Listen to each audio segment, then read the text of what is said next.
Welcome to What If Sleepstorian, soft-spoken tales to slow the day's thoughts and carry you toward peaceful sleep. Before we begin, tell me where in the world you're listening from tonight, and, if you wish, what's on your mind. I read every note and love keeping quiet company across distances. If this brings you peace, a like and subscribe will help me make more nightbound stories, and if you'd like to support even further, you can buy me a coffee through the link in the description. Now, settle in, get comfortable, and breathe with me as we begin. The fog settled over Baker Street like a whispered confidence, curling around gas lamps that flickered with the uncertainty of candle flames caught in a draught. It was the sort of London evening that made stone feel soft and edges blur into suggestion rather than certainty. The air carried that particular weight of late May 1891, coal smoke mingling with the faint sweetness of rain-dampened roses from somebody's window box. The distant clatter of a hansom cab's wheels against cobblestones creating a rhythm that the city seemed to breathe by. Inside 221B, the fireplace muttered to itself, flames dancing orange and gold against the gathering darkness, casting shadows that stretched and yawned across walls papered in a pattern of faded burgundy that had witnessed more silences than conversations. Sherlock Holmes sat in his armchair, the leather creased and moulded to his particular angles from years of restless thinking. His long fingers were steepled beneath his chin, and his grey eyes, sharp as surgical steel, yet distant as fog-shrouded moorland, fixed upon something that wasn't quite there. The room smelled of pipe tobacco, old books, and that indefinable scent of a space where thinking happened at odd hours, where sleep was negotiable and answers were currency. On the table beside him, newspapers lay scattered like autumn leaves, each one marked with pencil annotations in his precise slanting hand. The Times, the Daily Telegraph, the Morning Post, a week's worth of London speaking to itself about matters great and small, about empire and scandal, about the price of coal and the latest theatrical sensation. Watson sat across from him, the doctor's solid presence a counterweight to Holmes's restless energy. The evening edition rested in Watson's lap, though his attention had drifted from the print to his friend's face, reading the familiar signs of preoccupation the way a sailor reads clouds. There was something in Holmes' stillness that suggested motion, like a bow drawn taut but not yet released. The clock on the mantelpiece ticked its patient philosophy. Time passes whether minds race or rest. And somewhere below, Mrs. Hudson's footsteps creaked across floorboards in the rhythm of domestic certainty, carrying tea that would likely grow cold before either man remembered it existed. "You've been staring at those newspapers for 3 days," Watson ventured, his voice carrying the gentle concern of someone who had learned when to speak and when silence served better. "The same pages, marked and remarked. I confess, Holmes, I see nothing in them but the usual London catalogue. Thefts, politics, the occasional murder rendered tedious by poor execution." Holmes' lips curved, barely, in something that might have been a smile if it had committed fully to the expression. "That, my dear Watson, is precisely what troubles me. The usual catalogue, as you so aptly name it. London conducts its business of vice and virtue with all the predictability of a railway timetable. And yet—" He leaned forward, fingers now drumming against his knee in a pattern that suggested calculation. "Notice this. The personal advertisements. Tuesday's edition, a notice seeking information about a mathematical theorem, specifically referencing astronomical calculations. Wednesday, an inquiry about a treatise on the dynamics of asteroids left unfinished by its author. Thursday, someone purchasing at considerable expense any notes or papers concerning binomial probability as applied to criminal patterns." Watson frowned, the expression creasing his honest face in puzzlement. "Academics seeking research materials? Hardly sinister, Holmes. The universities are full of such dry pursuits." "Indeed." Holmes rose, his movements sudden and fluid, crossing to the window where fog pressed against glass like an uninvited guest seeking entrance. "But consider the phrasing. Not request for publication or citation, request for original papers, unpublished work, private calculations, and each inquiry mentions, quite specifically, work that would have been in the possession of—" He paused, and the pause had weight, had texture, like cloth draped over something sharp. "A certain professor of my acquaintance." The fire popped, sending a small constellation of sparks up the chimney. Watson felt the temperature of the room shift, not in degrees but in atmosphere, the way a parlour changes when someone mentions the recently deceased. "Holmes," he said carefully, setting aside his newspaper with deliberate calm, "Moriarty is dead. We witnessed his fall.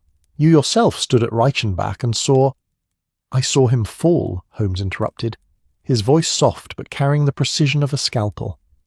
"I saw him vanish into mist and water. What I did not see, Watson, what nobody saw, was a body recovered. What I did not see was proof of death, merely the assumption of impossibility, which, as you know, I consider the least reliable form of evidence." He turned from the window, and his face in the firelight looked carved from something older than flesh, some quality of intensity that made the room feel smaller. 3 months ago I returned to London. 3 months of blessed quiet, of cases both stimulating and safely finite. And now, this week, someone begins seeking the scattered fragments of Moriarty's intellectual legacy. Someone who knows what to ask for. Someone who understands the significance of work that, to any ordinary observer, would appear to be abstract mathematical fancy, with no practical application. Watson stood, his military bearing asserting itself in moments of potential crisis. "You think he survived?" "I think," Holmes said, moving to the table and spreading the newspapers like cards in some elaborate game of patience, "that survival is a relative term. Whether Moriarty's body survived the fall is perhaps less relevant than whether his work survived. His networks, his carefully constructed web of criminal infrastructure, each strand vibrating with purpose, each connection calculated with the precision of, yes, Watson, of orbital mechanics and binomial probability." His finger traced from one circled advertisement to another. These inquiries are placed through different agencies, paid for in different denominations of currency, but they share a common grammar, a particular elegance of phrasing that suggests a mind of considerable refinement. The doctor crossed to examine the papers, his eyes moving over the annotations. The advertisements were indeed innocuous to casual inspection, buried among notices for lost pets, servants seeking positions, gentlemen seeking companionship of the respectable variety. But Holmes had drawn connections between them in red pencil, creating a web of his own that suggested patterns where others would see randomness. "Even if you're right," Watson said slowly, "even if someone is gathering Moriarty's research, surely that could be one of his former associates, some lieutenant attempting to resurrect the organization." "His associates were many, but his intellectual equals were none," Holmes replied, and there was something almost melancholy in the observation, as if the loneliness of genius recognized itself across the gulf of enmity. Moriarty's network functioned because of his singular ability to calculate outcomes, to see the trajectories of human behavior as clearly as an astronomer sees planetary motion. His subordinates were instruments, not architects. They could execute his plans, but never create them. Whoever is seeking these papers understands their value, understands the mind that created them. That suggests— He stopped abruptly, head tilting in the manner of a hound catching scent. Below, the doorbell rang, its brass voice carrying up through the quiet house with the insistence of news that wouldn't wait for morning. Mrs. Hudson's footsteps, quicker now, moved across the entry hall. Voices murmured, hers patient and practiced, another's urgent and muffled by distance. Then the stairs creaked under ascending weight, and a knock came at their door, brisk and businesslike. "A telegram, Mr. Holmes," Mrs. Hudson announced, entering with her usual mixture of tolerance and concern for her eccentric tenant. She was a woman of perhaps 50 years, with the sort of face that had weathered life's ordinary storms and found itself still capable of warmth. Delivered by a special messenger, who insisted it was urgent and declined to wait for a reply. She offered the small envelope with a look that suggested she had opinions about telegrams arriving at such hours, but had long ago learned that Baker Street operated by different rules than the rest of London. Holmes took it with a nod of thanks, and Mrs. Hudson withdrew, closing the door with a softness that suggested she knew they'd be up talking until unreasonable hours regardless of her preferences. The envelope was plain, the address written in block capitals that revealed nothing of the sender's identity, a deliberate anonymity that was itself informative. Holmes opened it with the careful attention he brought to evidence, unfolding the telegram to read the message that comprised exactly 14 words. Watson watched his friend's face, saw the subtle shifts of expression that most would miss, the slight narrowing of eyes, the tension in jaw, The way Holmes's breathing changed rhythm. "What is it?" the doctor asked, though part of him wasn't certain he wanted the answer. Holmes passed him the telegram without comment. Watson read, "Reichenbach remembers, coordinates 46.733 north, 8,1833 east. The theorem remains unsolved, unsigned." The message sat between them like a chess piece moved into position, waiting for response. Watson looked up from the paper to find Holmes already in motion, crossing to his desk where maps and reference books lived in organised chaos. "The coordinates," Holmes murmured, pulling out a detailed survey of Switzerland, "are precise to within a few metres. Not the falls themselves, but—" His finger traced the topographical lines. A location approximately 300 yards downstream, where a body caught in that particular current might reasonably be expected to lodge if it survived the initial fall intact enough to float. The fire had burned down to embers now, the room growing cooler, darker, more intimate in the way that late evening does when the world outside has surrendered to sleep, but those within persist in wakefulness. Watson felt the old familiar tension, the one that preceded their adventures, half dread, half anticipation, like standing at the edge of a cliff and feeling both the terror and exhilaration of heights. "The theorem remains unsolved," Watson repeated quietly. "What does that mean, Holmes?"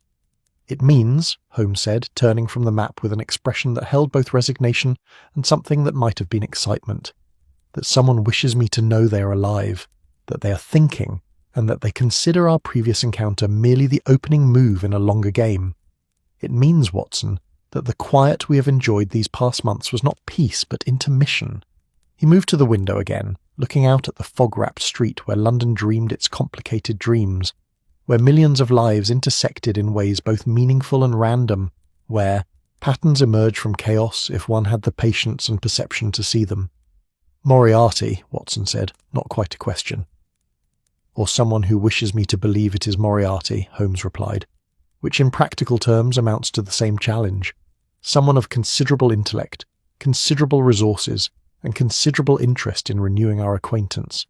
Someone who survived, or knows what survival means. He turned back to his friend, and in the dimness his face held that quality of fierce joy that Watson recognised. The look of a man presented with a puzzle worthy of his full attention. "Pack a bag, Watson. We leave for Switzerland on the morning train. I find myself suddenly curious about what the Falls remember, and what theorems remain to be solved." Outside, the fog thickened, wrapping Baker Street in its grey embrace. The gas lamps guttered and glowed, painting halos of gold against the murk.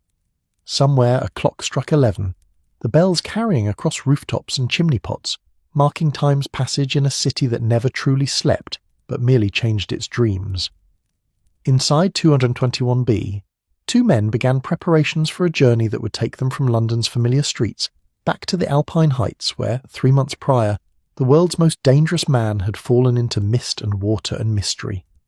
And in the fireplace, the last ember winked out like a closing eye, leaving only darkness and the soft sound of pages turning as Holmes returned to his newspapers, reading them now not for what they said but for what they carefully, deliberately did not say. The spaces between words where truth sometimes hid, the silences where genius plotted its resurrection. The night settled deeper over London, and the fog kept its counsel, and somewhere in the vast city or beyond it, a mind as brilliant as it was dangerous contemplated its next move in a game that had never truly ended, merely paused to catch its breath before the real work began. The morning train departed Victoria Station with the punctuality that the British railway system wore as a badge of national character, steam billowing into the vaulted iron and glass cathedral of the terminus like incense in some industrial temple. Holmes and Watson settled into their first-class compartment as London slid past the windows in layers. First the soot-stained brick of the city proper, then the emerging green of suburbs where housewives hung washing and children played in narrow gardens, and finally the open countryside of Kent rolling out in its May abundance. Fields stitched together with hedgerows older than memory. The compartment smelled of leather and polish, of other travellers' cologne, and the faint ghost of someone's breakfast kippers. Watson had claimed the forward-facing seat, his medical bag stowed overhead alongside Holmes' smaller valise. Both men travelled light, having learned through experience that complications multiplied with luggage. Holmes sat opposite his long frame, arranged with that particular grace of the naturally restless forced into stillness, his grey eyes fixed on the passing landscape, but clearly seeing something other than sheep and meadows. "You've been silent since we left Baker Street," Watson observed, pulling out his pocket watch to confirm they were on schedule, a habit from his army days that persisted in civilian life like phantom limb syndrome. "I confess I'm uncertain whether to interpret that as concentration or trepidation." Holmes turned from the window, a slight smile playing at the corners of his mouth. "Neither, my dear Watson, merely recalibration. London is a city of 7 million souls, each generating noise, data, if you will, that requires constant filtering. Out here," he gestured at the green world rushing past, "the signal-to-noise ratio becomes more favourable. One can think without the city's persistent demands on attention." He leaned back, fingers steepled in his characteristic pose of contemplation. "Tell me, what do you recall of Reichenbach Falls? Not the dramatic conclusion, but the place itself, the geography." Watson considered, calling up memories that remained vivid despite the 3 months that had passed. Alpine, dramatic. The falls themselves were thunderous. I remember the roar of water, the constant mist that drenched everything within 100 yards. The path was narrow, treacherous when wet. There was a small viewing area where the confrontation occurred. A sheer drop on one side, rock face on the other, not a place one would choose for survival. "And yet," Holmes murmured, "people survive the unsurvivable with remarkable frequency. The human body, when subjected to extremes, occasionally performs feats that defy probability. Add to that a mind like Moriarty's, a mind trained in calculation, in seeing angles and trajectories that escape ordinary perception, and survival becomes less impossible, merely improbable."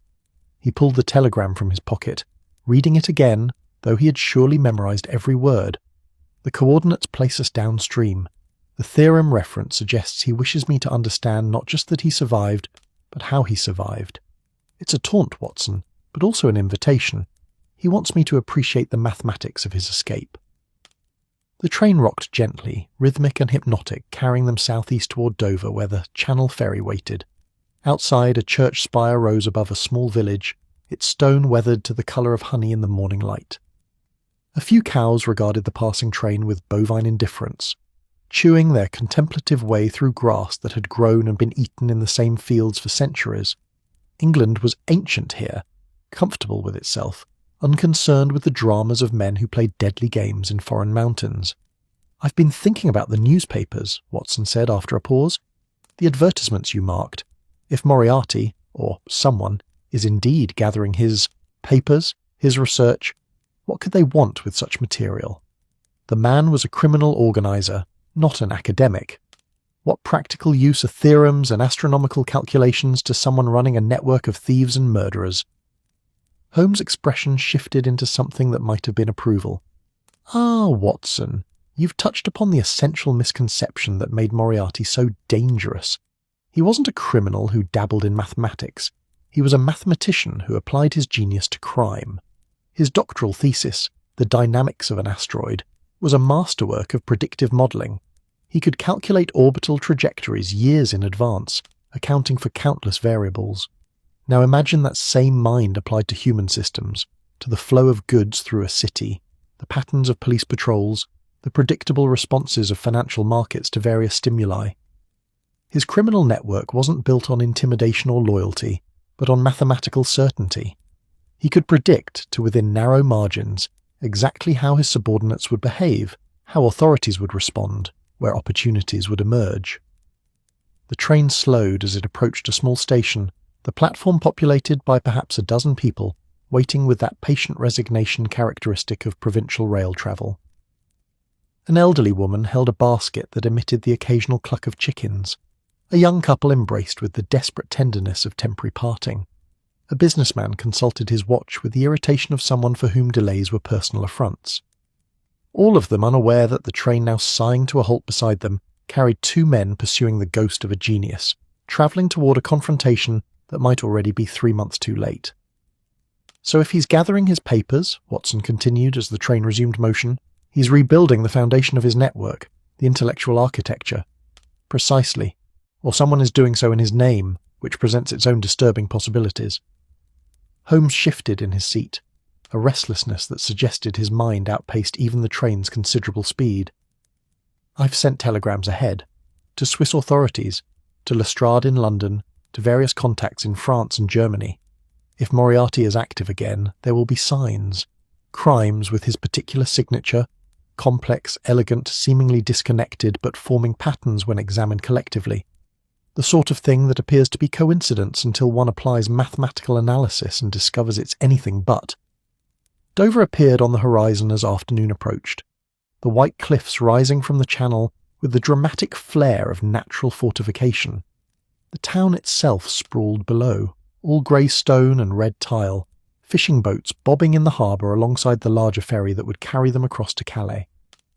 The sea smell came through the compartment's ventilation, salt and fish, and that particular marine decay that characterised ports. Everywhere. Gulls wheeled overhead, their cries carrying even over the train's diminishing momentum as it pulled into the station. The channel crossing was choppy, the ferry rising and falling with swells that turned Watson's complexion slightly green around the edges, his sea legs never quite as reliable as his land-based steadiness. Holmes stood at the rail, apparently unaffected by the motion, watching England recede into the grey distance while France emerged ahead, like a promise or a threat, depending on interpretation. The wind carried spray that tasted of brine and distance, and the sky overhead held that peculiar quality of channel weather, neither fully overcast nor clear, existing in perpetual indecision.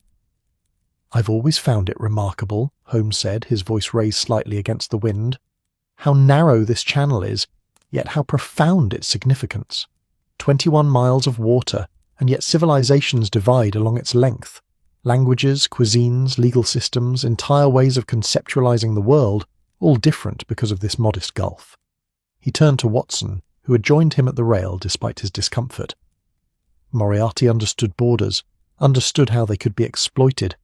A crime committed in England, planned in France, financed through Switzerland, executed by Germans. Which jurisdiction investigates? Which legal system applies?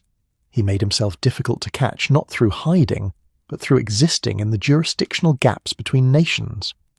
France received them with characteristic efficiency, the customs officials at Calais waving them through with barely a glance at their papers.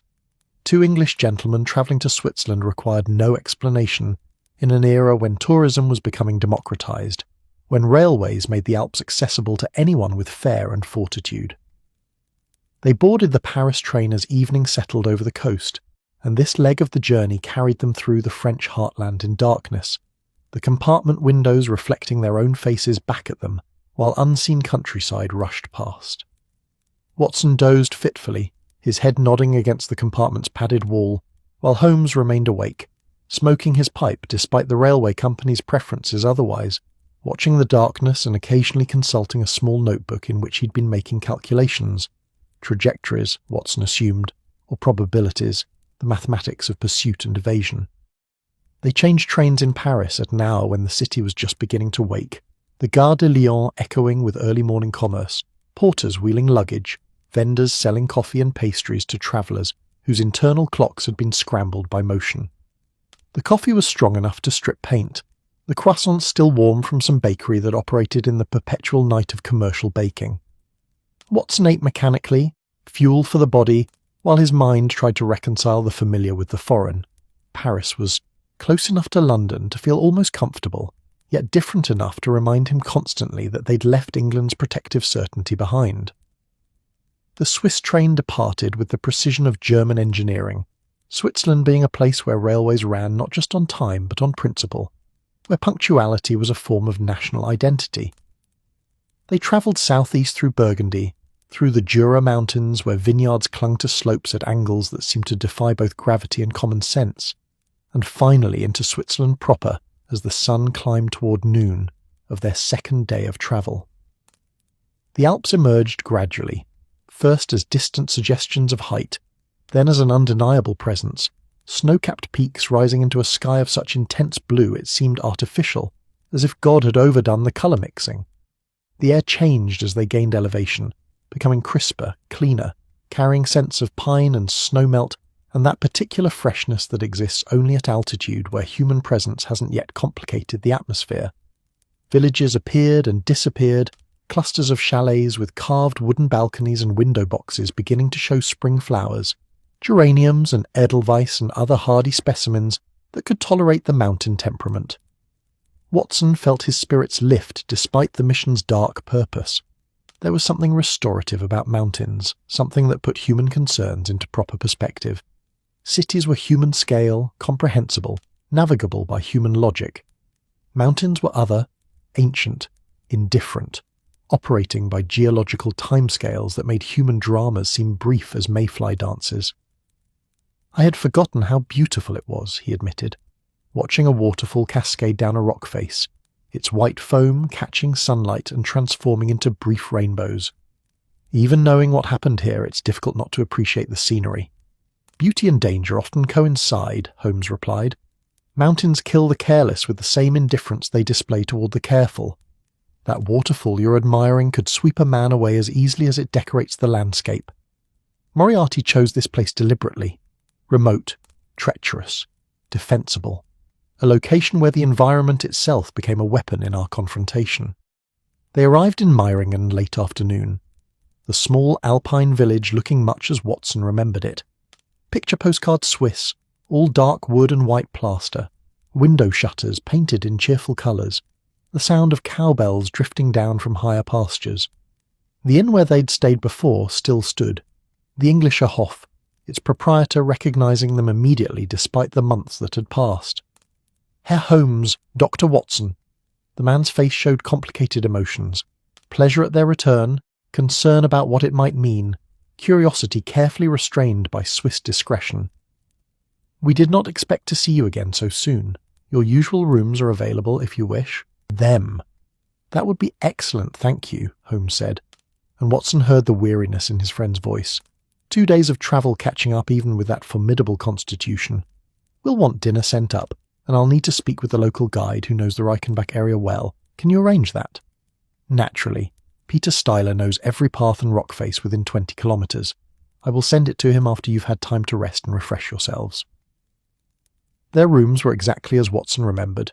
Simple, clean, with that particular Swiss efficiency that made even modest accommodation feel somehow luxurious through sheer attention to detail. The beds were firm, the linens crisp, the windows opened onto a view of peaks that seemed close enough to touch. Watson stood at his window, watching the light change on the mountains as evening approached, the snow turning rose and gold and finally deep purple as the sun sank behind western ridges. Dinner was local, rusty and sausage, cheese that had a tang of the high pastures where cows produced it, bread dense and dark and satisfying. They ate mostly in silence, both men tired from travel, both aware that tomorrow would bring them to the falls, to the place where death had been assumed and might now be questioned. Peter Steiler arrived as they were finishing their meal, a man in his 40s with the weathered face and capable hands of someone who earned his living from the mountains. His English was accented but fluent, and his eyes held the particular sharpness of those who read weather and terrain for survival rather than recreation. Herr Holmes, he said, accepting the chair and wine Watson offered, you wish to return to Reichenbach Falls. May I ask why?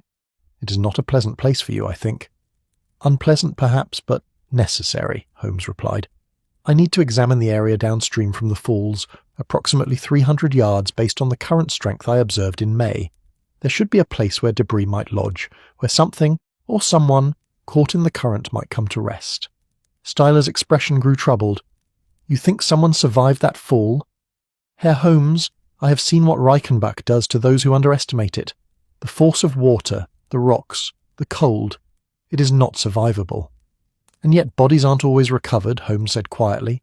Mine wasn't, and I assure you I survived my dive into the falls.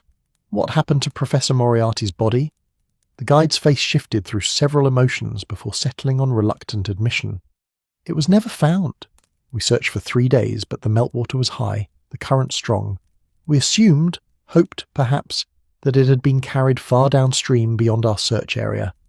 To think otherwise is... He trailed off, superstition and rationality warring in his expression. Is to think someone planned their survival as carefully as others plan their deaths, Holmes finished. which is precisely what I need to investigate. Can you take us there tomorrow? Early, before the tourist season brings observers I'd prefer to avoid? Stieler nodded slowly. Dawn. The light will be good then, and we'll have the paths to ourselves. But Herr Holmes, if someone did survive, if they planned it as you suggest, what does that mean for why you're here now? If they survived and were sent for you, it's a trap, surely. Watson felt the same concern but stayed silent, watching Holmes's face in the lamplight. His friend smiled, that thin, dangerous smile that appeared when the game became truly interesting. Undoubtedly a trap, Herr Stieler. The question is whether the trap is designed to catch me, or whether I'm meant to be a witness to something else entirely. Either way, the only method of discovering which is to spring the trap and see what happens. Science, after all, requires experimentation. The guy departed shortly after, promising to return at dawn with suitable equipment for rough terrain. Watson and Holmes sat in the gathering darkness, the room lit now only by a single lamp and the ambient glow from outside where the village settled into its nightly routine. Somewhere a dog barked, answered by another farther away. A horse's hoofs clattered on stone, probably pulling some late wagon. The mountains loomed invisible in the darkness, felt rather than seen, their massive presence a reminder that human dramas played out against backdrops that predated civilizations and would endure long after they crumbled. You should rest, Watson, Holmes said quietly. Tomorrow will require stamina. And you? I'll rest when I understand what we're walking into. For now I have calculations to complete, trajectories to map. If Moriarty survived, he did so through planning, not luck. I need to think like him, see the problem as he would have seen it, not as an ending, but as a beginning that requires appearing to end. He pulled out his notebook, began sketching diagrams by lamplight. The mathematics of falling bodies, the fluid dynamics of turbulent water, the human body's structural limits under compression and impact, all solvable, given sufficient information and time to calculate. Watson left him to it, retiring to his own room where sleep came slowly despite exhaustion. His dreams, when they finally arrived, were of falling, not the terror of involuntary descent, but the strange freedom of choosing to fall, of seeing the water rush up and knowing that survival depended not on fighting, but on understanding, on calculating angles and forces and finding the one trajectory that led through death to the other side. He woke to pre-dawn grey, dressed quickly, and found Holmes already prepared, looking as if he'd slept not at all or perfectly, the two states being sometimes indistinguishable in that unique constitution. They ate breakfast in silence, bread and jam and coffee strong enough to wake the dead, which seemed appropriate given their destination. Stieler arrived as promised, carrying rope and climbing equipment, his expression still troubled but resigned. The path to the falls is wet this time of morning, he warned. Mist and dew. We must be careful. They set out as the sun was just touching the eastern peaks, painting them gold while the valley below remained in shadow. The path climbed steadily, following the Reichenbach River as it cascaded down through forest and meadow, growing louder as they approached the falls proper. Birds sang their morning declarations of territory and desire. The air smelled of pine resin and wet stone, and that peculiar mineral scent of mountain water. And then, rounding a final bend, the falls revealed themselves, a white fury of water plunging 250 meters into a cauldron of mist and thunder, the sound washing over them like physical force, the spray creating rainbows in the morning light.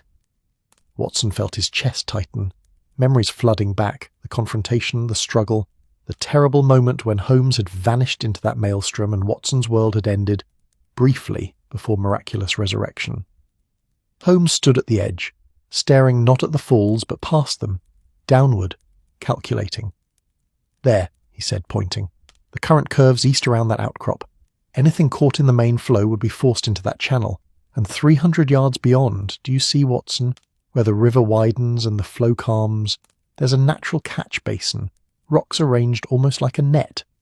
Watson looked, saw what Holmes indicated, a place where the river's violence transformed into something slower, where debris might indeed accumulate rather than being swept onward to the valley floor miles below.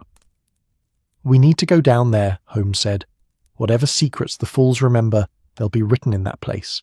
Shall we see what the professor left behind, what message he's inscribed in stone and water for those capable of reading it? They began their descent, Steele leading, Holmes following, with the confidence of someone who trusted calculation over instinct, Watson bringing up the rear and wondering, not for the first time, why he continued to follow this extraordinary man into danger that by all rights should have ended them both months ago. The fools thundered behind them, indifferent as always, keeping whatever secrets the dead, or the supposedly dead, had left in their keeping. The descent took 2 hours of careful navigation, rope work and concentrated silence, broken only by Styler's occasional warnings about loose rock or treacherous footing. The roar of the falls diminished gradually as they worked their way downstream, following the river as it transformed from violent cascade to merely aggressive rapids, the water white and churning but no longer possessing that apocalyptic fury that characterized Reichenbach's main drop.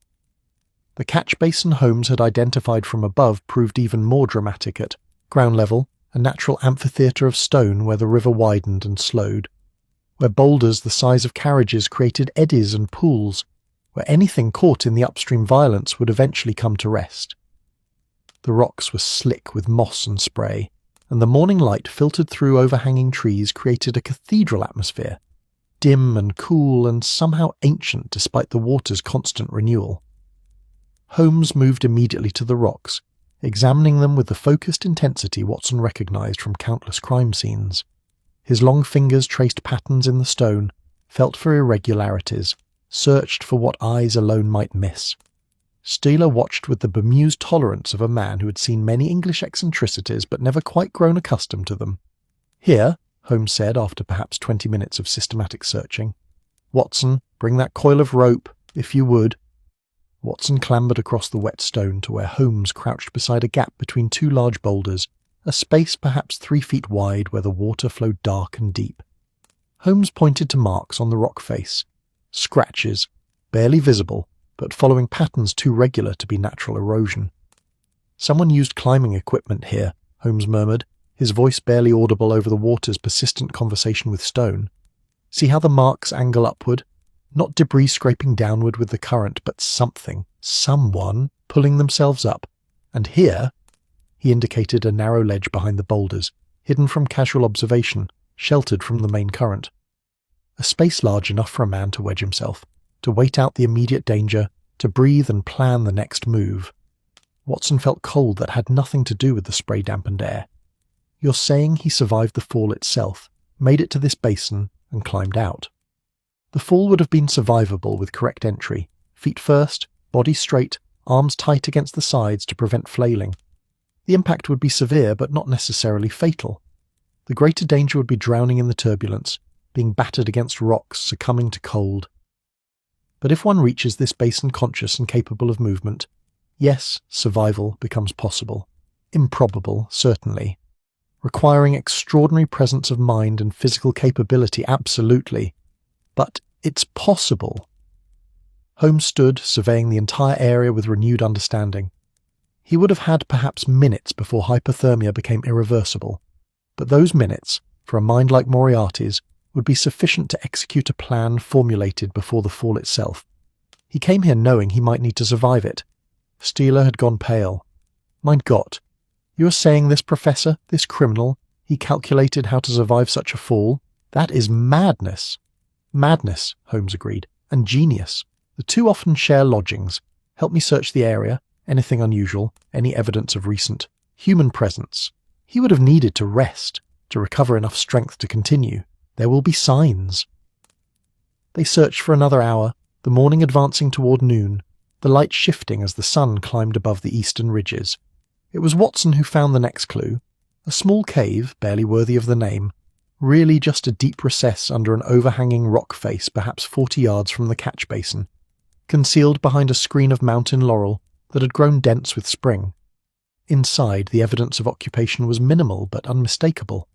Stones arranged for a fireplace, though no fire had been lit, too visible, too risky. Marks in the dirt floor suggesting someone had lain here, and wedged into a crack in the rock a small waterproof pouch of the sort climbers use to protect documents and matches.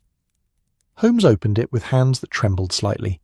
Not with fear, Watson thought, but with the anticipation of confirmation, of theory transforming into fact. Inside were 3 items: a letter sealed with wax that bore no crest or mark, a chess piece, Black King, identical to the one delivered to Baker Street, and a small notebook filled with mathematical notations that meant nothing to Watson, but caused Holmes's face to become very still, very focused. He opened the letter, read it in silence while Watson and Styler waited. When he finished, Holmes passed it to Watson without comment. The handwriting was precise, angular, the prose style matching, efficient and slightly mocking. My dear Holmes, if you are reading this, then my calculations regarding your intellectual persistence have proven accurate. I confess to some uncertainty, a 73% probability that you would pursue this investigation, factoring in your emotional attachment to certainty and your constitutional inability to accept ambiguity in matters of mortality, specifically mine. The Fool was survivable. I won't insult your intelligence by explaining physics. You've undoubtedly reconstructed the mathematics yourself by now. What may interest you more is the why. I could have fled before our confrontation, dissolved into the networks I've spent decades constructing. Instead, I chose Reichenbach. I chose the appearance of mutual destruction because it served multiple purposes. It ended official pursuit of my person. It created a martyrdom mythology useful for maintaining loyalty among subordinates who might otherwise have scattered. And most importantly, it gave me time. Time, Holmes, to rebuild from first principles. My previous network was compromised. By you primarily, though I acknowledge some structural flaws in delegation that your investigation revealed. But a truly adaptive system learns from failure. I am learning, I am rebuilding, and this time the architecture will be perfect. I leave you this letter as courtesy between adversaries and as an invitation. The game continues, though the board has expanded. Where previously my operations focused on London, I now think continentally. The telegraph wires hum with opportunities. The railway lines carry not just goods but possibilities. The financial systems connecting European capitals create vulnerabilities that a mind trained in network dynamics can exploit with surgical precision. You will find evidence of my work in the coming weeks. I leave traces deliberately, not from carelessness, but from the desire to see if you can perceive the patterns. Think of it as a tutorial, Holmes. I'm teaching you to see as I see, to understand that crime need not be crude violence but can be architecture, elegant and self-sustaining. The coordinates I sent were test 1. Could you calculate survival probability from insufficient data? You passed. There will be other tests. Some you will recognize, some you will miss entirely until much later, when the consequences become apparent. Either outcome entertains me. I remain, as always, your most devoted adversary. Mem Watson finished reading and looked up to find Holmes staring at the falls visible through the cave entrance, his expression unreadable. He's playing with you, Watson said quietly. Yes, Holmes agreed. But more than that, he's teaching.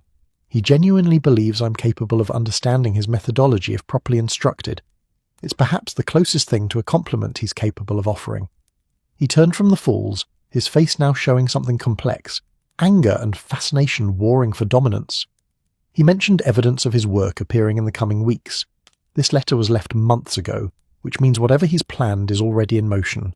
We need to return to London immediately, but first, he pulled out the notebook, began photographing pages with a small camera he'd brought specifically for evidence documentation.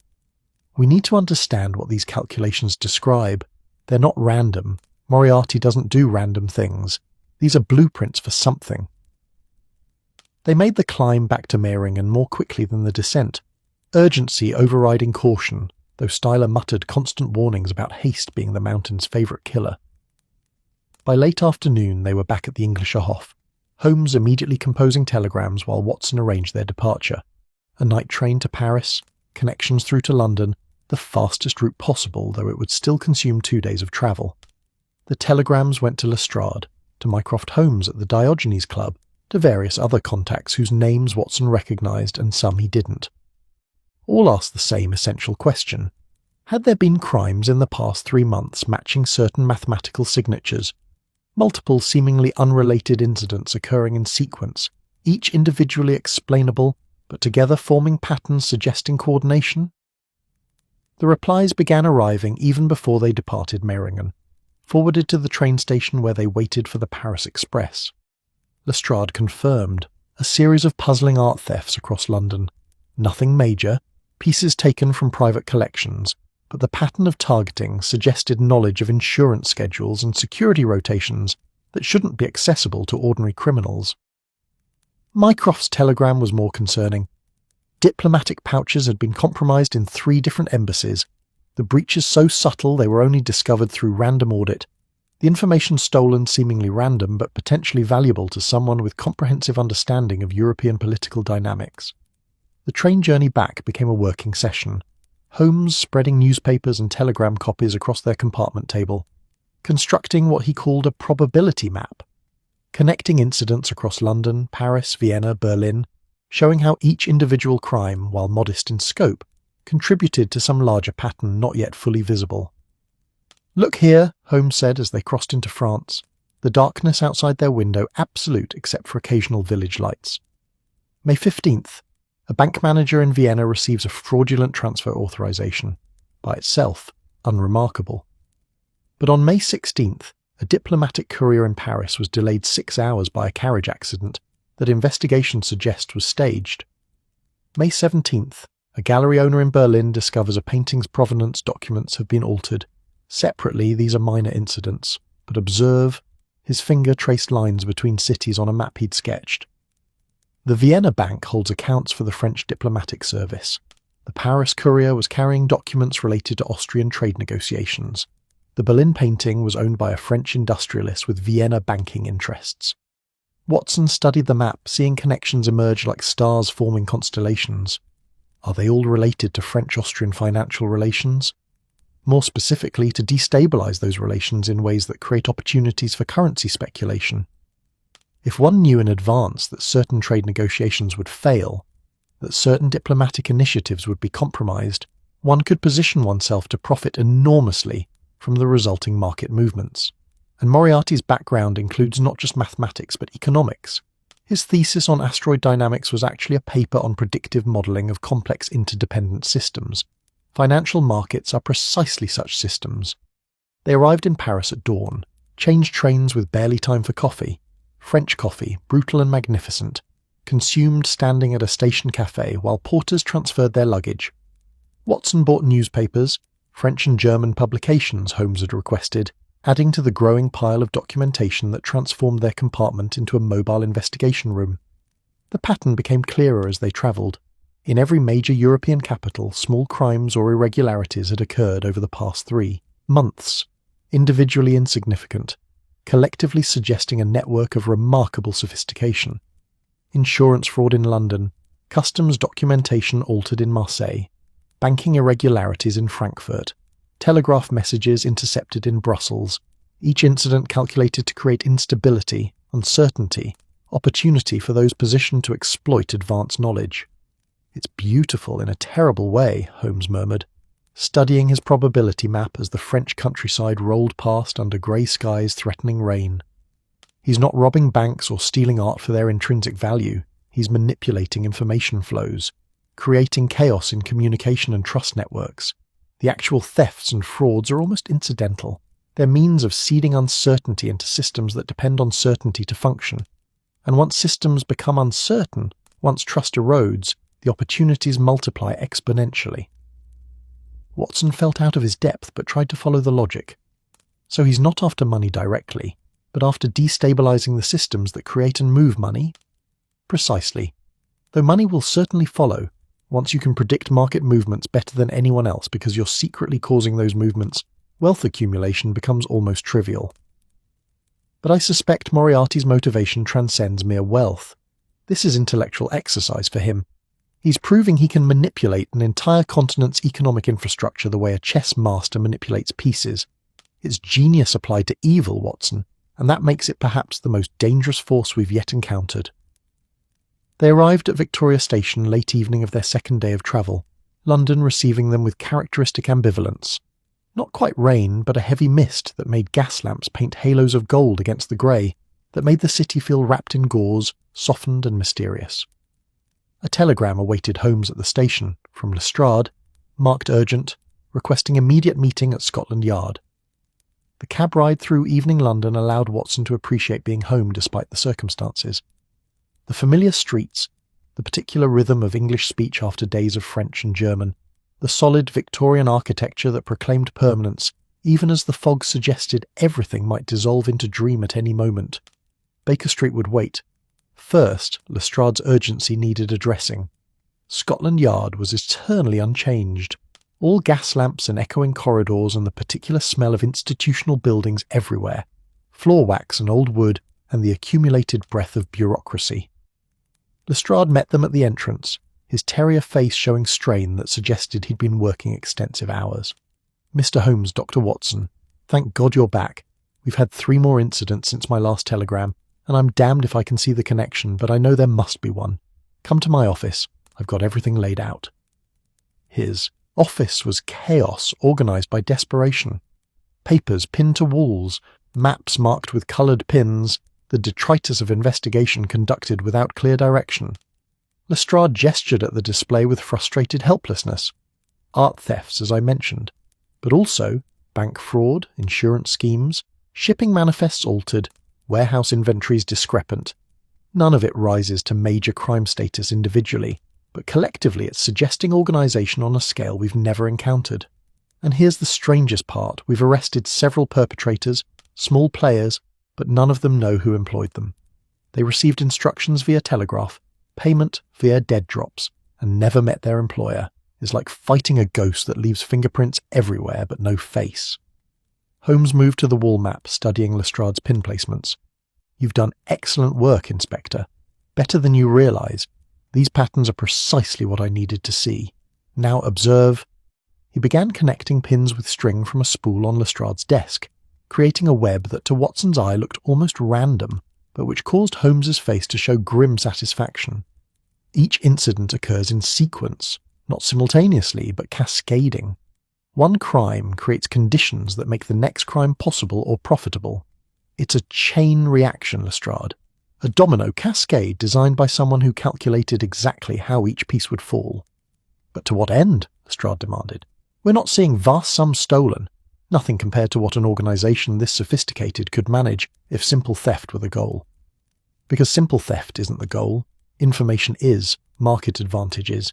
The ability to predict how systems will respond to perturbation is. Someone is treating all of London, all of Europe, as a laboratory, running experiments to map network dynamics. And once those dynamics are mapped, once the system is fully understood," Holmes turned from the map, his face grave. "Then comes exploitation on a scale that will make previous criminal enterprises look like children stealing apples." Watson felt cold settling into his bones despite the officer's warmth. "Moriarty," Holmes confirmed. "Alive, active, and apparently working from a position of complete invisibility. The fall at Reichenbach wasn't his death. It was his transformation from known adversary to unknown architect. And now he's rebuilding, testing, preparing something that I suspect we've only glimpsed the edges of." He turned back to the map, studying the web of string, the pins marking incidents across London and beyond. Outside, the city continued its nightly business. Millions of souls going about their lives unaware that somewhere in the fog-wrapped streets, a genius orchestrated their movements like notes in some vast symphony only he could hear. "We need more data," Holmes said finally. "Lestrade, I need access to all crime reports for the past 3 months. Not just London, but coordinated through Interpol. Anything unusual in Paris, Vienna, Berlin, Amsterdam, Brussels, anywhere the telegraph and railway connect to London. Watson, we'll need to visit the financial district tomorrow. I want to speak with traders, understand what unusual market movements have occurred recently. And," he paused, pulling out the notebook recovered from Reichenbach, "I need to decrypt these calculations. Moriarty left them deliberately, which means they're either a genuine clue or a brilliant misdirection. Either way, they're worth the effort of understanding."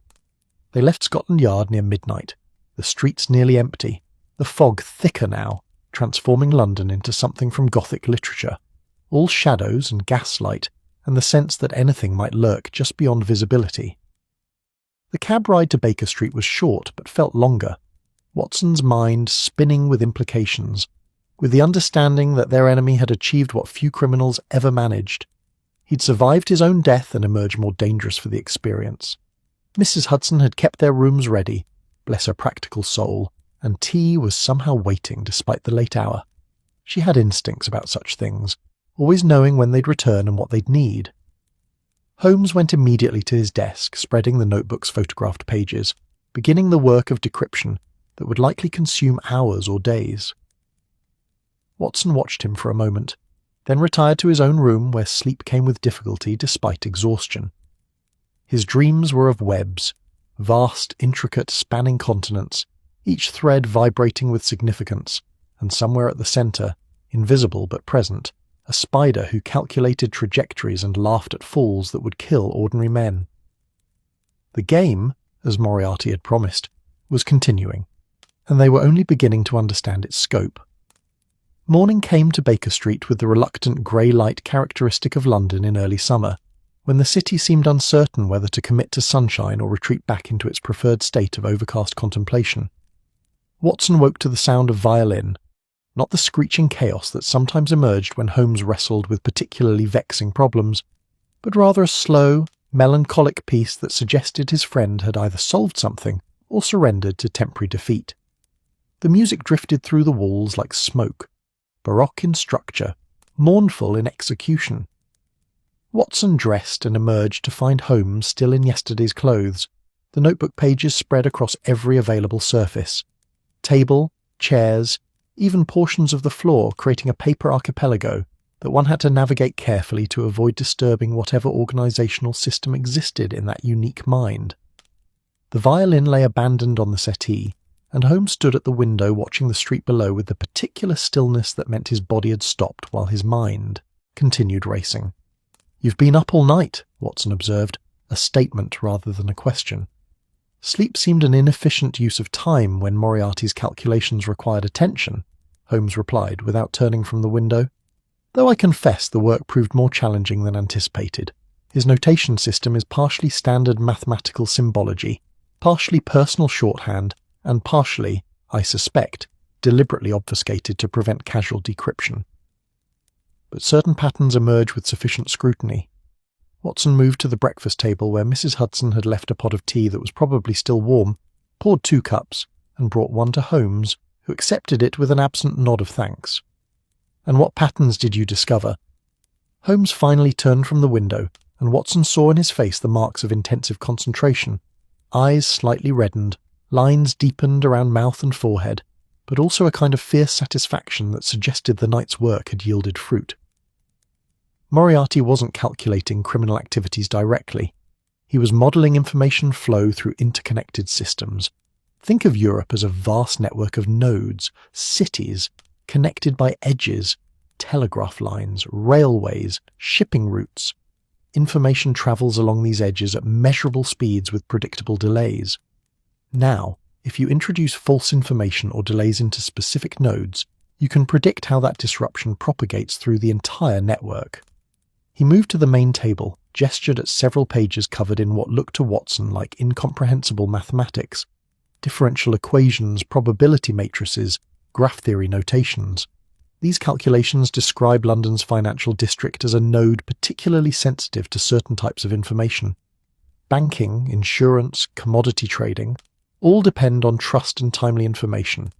Introduce uncertainty about, say, Austrian bond stability, and you create opportunities for someone who knows that uncertainty is artificially created and therefore temporary. Watson sipped his tea, trying to follow. So he's calculating how to manipulate markets by controlling information flow? Not just markets, everything. Consider, a diplomatic pouch delayed in Paris creates uncertainty about trade negotiations, which affects commodity futures in London, which influences insurance rates for shipping, which changes investment patterns in Berlin banking. It's all connected, Watson. Moriarty has apparently spent his months of invisibility mapping these connections with mathematical precision, and now, Holmes tapped one particular page, he's testing the model. Each small crime we've documented is actually an experiment. He introduces a perturbation, observes how the system responds, refines his calculations based on results. That's, Watson searched for words, that's terrifying. You're describing someone who can manipulate an entire continent's economy like a puppet master. Yes and no. His power is limited by information quality and system complexity. He can't control everything. Systems this large have inherent unpredictability. But he can create conditions that make certain outcomes more probable, and if you can shift probabilities even slightly in your favour across enough transactions, the cumulative advantage becomes enormous. Holmes drained his teacup, set it down with deliberate care. The question becomes, what is he building toward? These aren't random experiments. There's an ultimate objective, some culminating application of this research, and I suspect that objective will reveal itself soon. Moriarty's not patient by nature, merely methodical. He'll want to deploy his perfected system before variables shift enough to invalidate his calculations. A knock at the door interrupted further speculation. Mrs. Hudson announced Lestrade, who entered looking even more haggard than the previous evening, carrying a folder thick with additional reports. "Mr. Holmes, we've had another incident. Rather, several incidents, all last night, all coordinated." He spread papers across the only clear section of the table remaining. An art courier robbed in Bloomsbury, minor Rembrandt sketch taken. A fire at a warehouse in Suffolk. Suspicious origin, but contained before major damage. And here's the strange bit. A telegraph line cut between the city and Westminster, repaired within hours but disrupting financial communications during the morning trading window. Holmes seized the papers, scanning them with rapid intensity. "Timestamps, Lestrade. I need precise times for each incident." The robbery was shortly after midnight. Fire reported at 2:17 a.m. Telegraph line discovered a cut at 8:05 this morning when markets opened. "Perfect," Holmes murmured, and Watson heard both admiration and anger in the word. "Look at the sequencing. The robbery and fire are distractions, creating police activity in areas away from the financial district. Meanwhile, during the chaos of response, someone accesses the telegraph lines. By morning, when trading begins, there's a brief window where certain communications are disrupted while others flow normally. Anyone positioned to know which communications are affected could exploit that asymmetry for enormous profit." Lestrade's face showed dawning horror. "You mean someone made money from our own investigation tying up resources?" "Precisely, though I suspect the profit motive is secondary to data collection. Moriarty's testing how quickly the system adapts to disruption. How long before alternate communication routes are established? How do traders respond to uncertainty? What market movements result from temporary information asymmetry? Each answer refines his model, making his next intervention more precise." Holmes stood, pacing now with that restless energy that meant decisions were forming. "We need to visit the financial district, immediately. I want to speak with traders about unusual market movements this morning, and Lestrade, request that all telegraph companies report any future line disruptions directly to Scotland Yard, no matter how quickly repaired.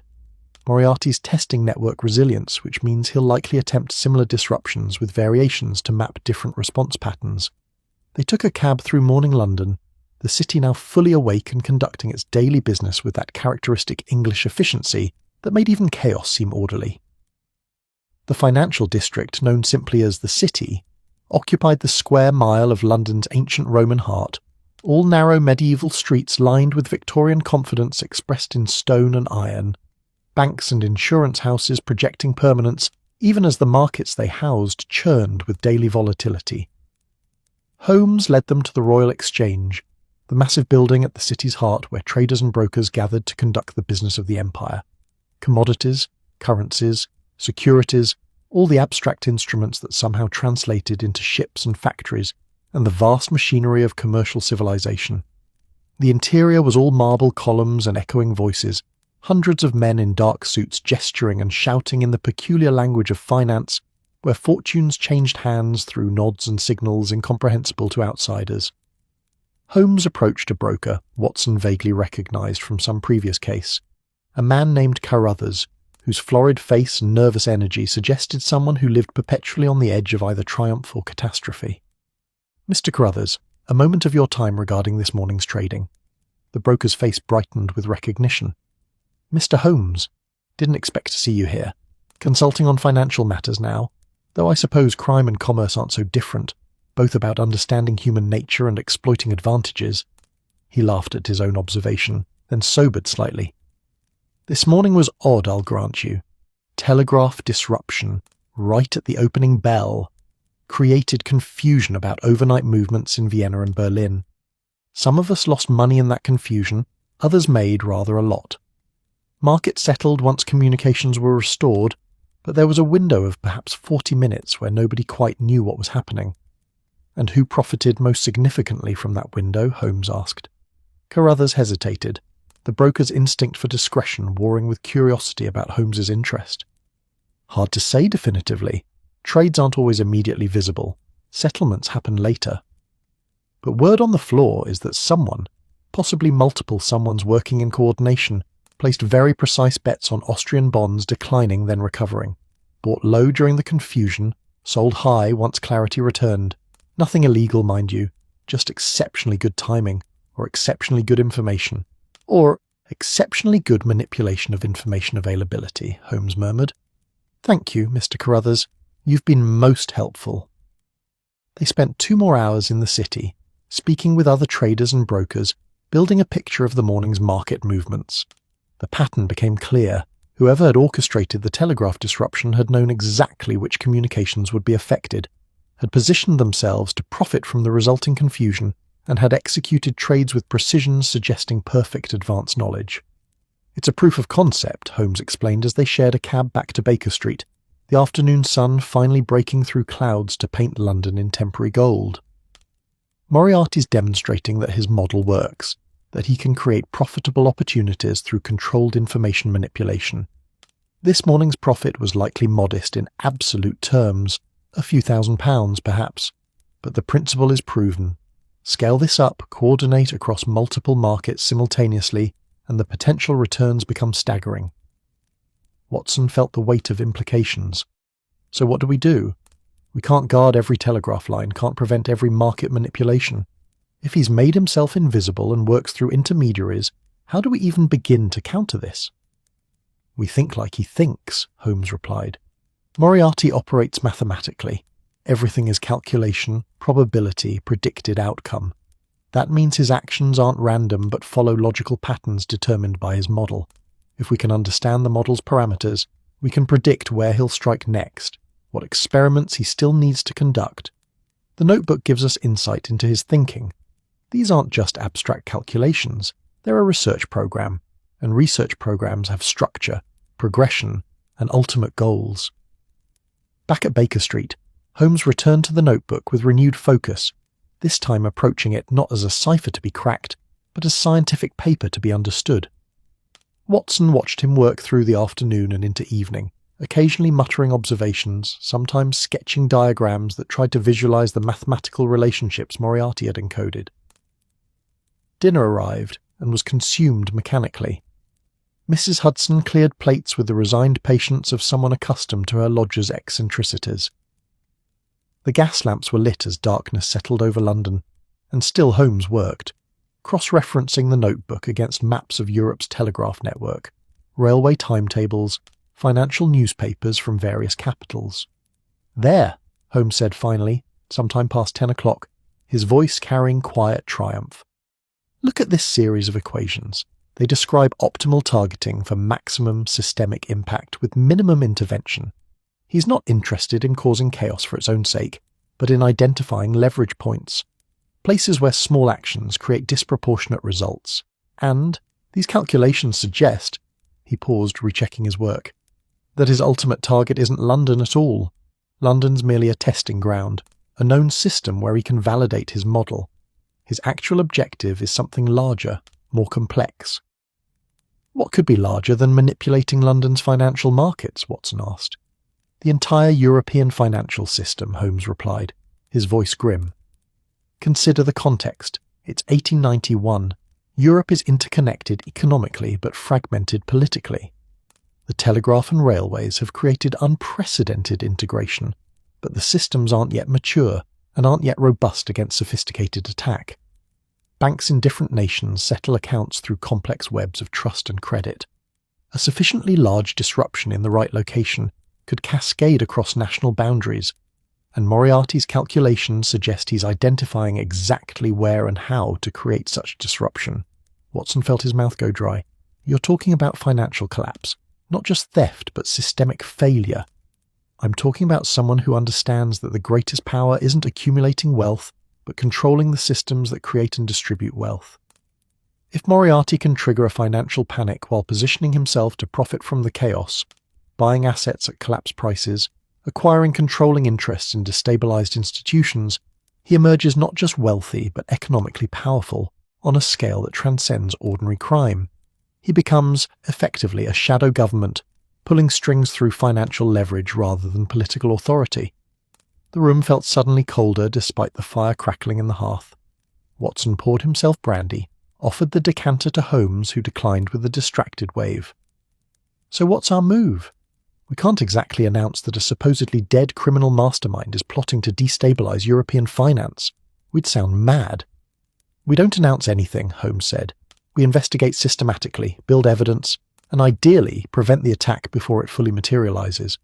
The notebook suggests his research program requires several more experiments, testing variables around information propagation speed, measuring system resilience under different stress conditions, mapping interconnections between national banking systems. Each experiment will leave traces, create patterns. We watch for those patterns, intervene when possible, and use each intervention to refine our understanding of his ultimate plan." "That sounds like trying to catch fog in a net," Watson observed. "Apt metaphor," Holmes acknowledged with a slight smile. "But fog follows physical laws, temperature gradients, humidity, air pressure. Understand the laws and fog becomes predictable. Moriarty operates by mathematical laws of his own creation. Understand those laws and he becomes predictable. Difficult, yes. Impossible, no." A telegram arrived shortly after 11, brought up by Mrs. Hudson, who clearly wanted to suggest they get some sleep, but knew better than to try. Holmes opened it, read, and his expression darkened. "From Mycroft. There's been an incident in Brussels. Irregularities in interbank settlement between Belgian and German institutions. Nothing catastrophic, but sufficient to create uncertainty.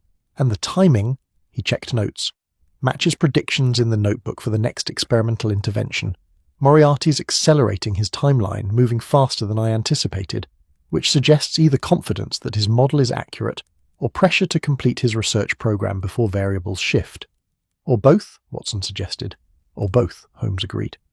He stood, stretching muscles cramped from hours hunched over papers. "We need to go to the continent, Watson. London is merely one node in Moriarty's network. To understand the full scope of his planning, we need to see the other nodes, the connections between them. Brussels first, then Vienna, possibly Berlin. Following his experiments as they occur, building our own map of his targeting logic." Watson thought of the comfortable bed waiting in his room, the prospect of normal sleep and normal mornings. Then he thought of Moriarty's letter, the mocking invitation to understand, the challenge implicit in every calculated crime. "When do we leave?" "Tomorrow morning. Early train to Dover, then the continent. Pack for extended travel. I suspect we'll be moving frequently, following the pattern of incidents across Europe. And Watson." Holmes turned from the window where he'd been gazing at London's nighttime sprawl, the million lights that represented millions of lives, all unknowingly depending on system that someone brilliant and malevolent was learning to manipulate.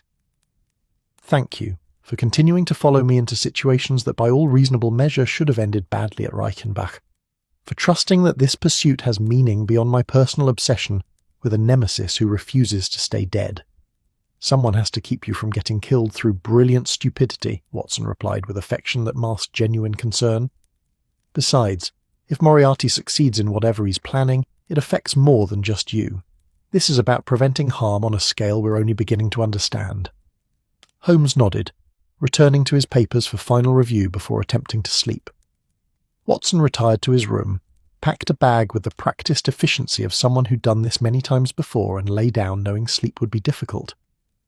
His mind kept returning to the notebook, to calculations that described human systems as if they were clockwork, to a man who'd survived falling into thunderous water through sheer application of physics and willpower.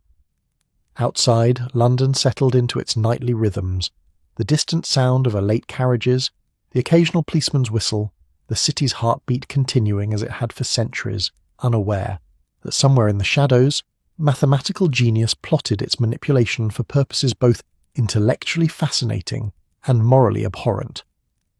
The game was indeed continuing, expanding beyond London to encompass an entire continent, and they were about to follow it into territory where the rules were still being written, where the outcome remained uncertain, where every move mattered, and mistakes could cascade into catastrophe, measured not in individual lives but in systemic collapse. Watson eventually slept, fitfully, dreaming of networks and nodes, of information flowing along invisible lines, of a spider at the centre of a web that spanned from London to Vienna to Berlin, patient and calculating, waiting for the moment when all variables aligned and the perfect crime could be executed with mathematical certainty. Tomorrow they would board a train toward that web's heart. Tonight they could only prepare and hope that Holmes's genius could match Moriarty's, that understanding could lead to prevention, that the game could be won before its true stakes became apparent to a world still blissfully ignorant of the war being waged in shadows and telegraph lines and the elegant, terrible mathematics of systemic manipulation. The morning train to Dover departed with the punctual indifference of British railways, steam hissing into grey dawn air that tasted of coal smoke and impending rain. Watson had managed perhaps 4 hours of sleep, his dreams populated by equations that twisted into spider webs and telegraph wires that hummed with sinister purpose. Holmes appeared equally unrested but energised by the prospect of pursuit, his lean frame vibrating with that peculiar intensity that emerged when intellectual challenge aligned with moral imperative. Their compartment smelled of leather and the previous occupant's pipe tobacco, a ghost of smoke that lingered like memory. Holmes had brought a valise filled not with clothes but with papers, maps, financial newspapers from various European cities, copies of the notebook pages, correspondence from Mycroft detailing the Brussels incident. These spread across the seat beside him, creating a portable investigation room that transformed the mundane space of rail travel into something charged with purpose. "Tell me about Brussels," Watson said as the train gathered speed, London's outskirts blurring past the windows in a procession of row houses and factory chimneys. The city's industrial spine, visible before countryside, reasserted itself in green abundance. Holmes selected a telegram from the pile, though Watson suspected he'd long since memorised its contents. An interbank settlement between the Banque de Bruxelles and Deutsche Bank encountered what officials termed a timing irregularity. Essentially, payment authorisation arrived several hours later than expected, creating temporary uncertainty about whether funds would clear. The banks involved absorbed the confusion internally, preventing any public disruption, but traders who knew about the delay made profitable currency transactions betting on Belgian franc weakness. Sounds similar to the London Telegraph incident.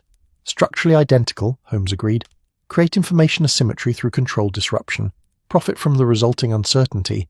Let the system stabilise naturally while you've already captured the gains. What makes Brussels significant is the target selection. Testing cross-border settlement systems. Measuring how international banking networks respond to strain.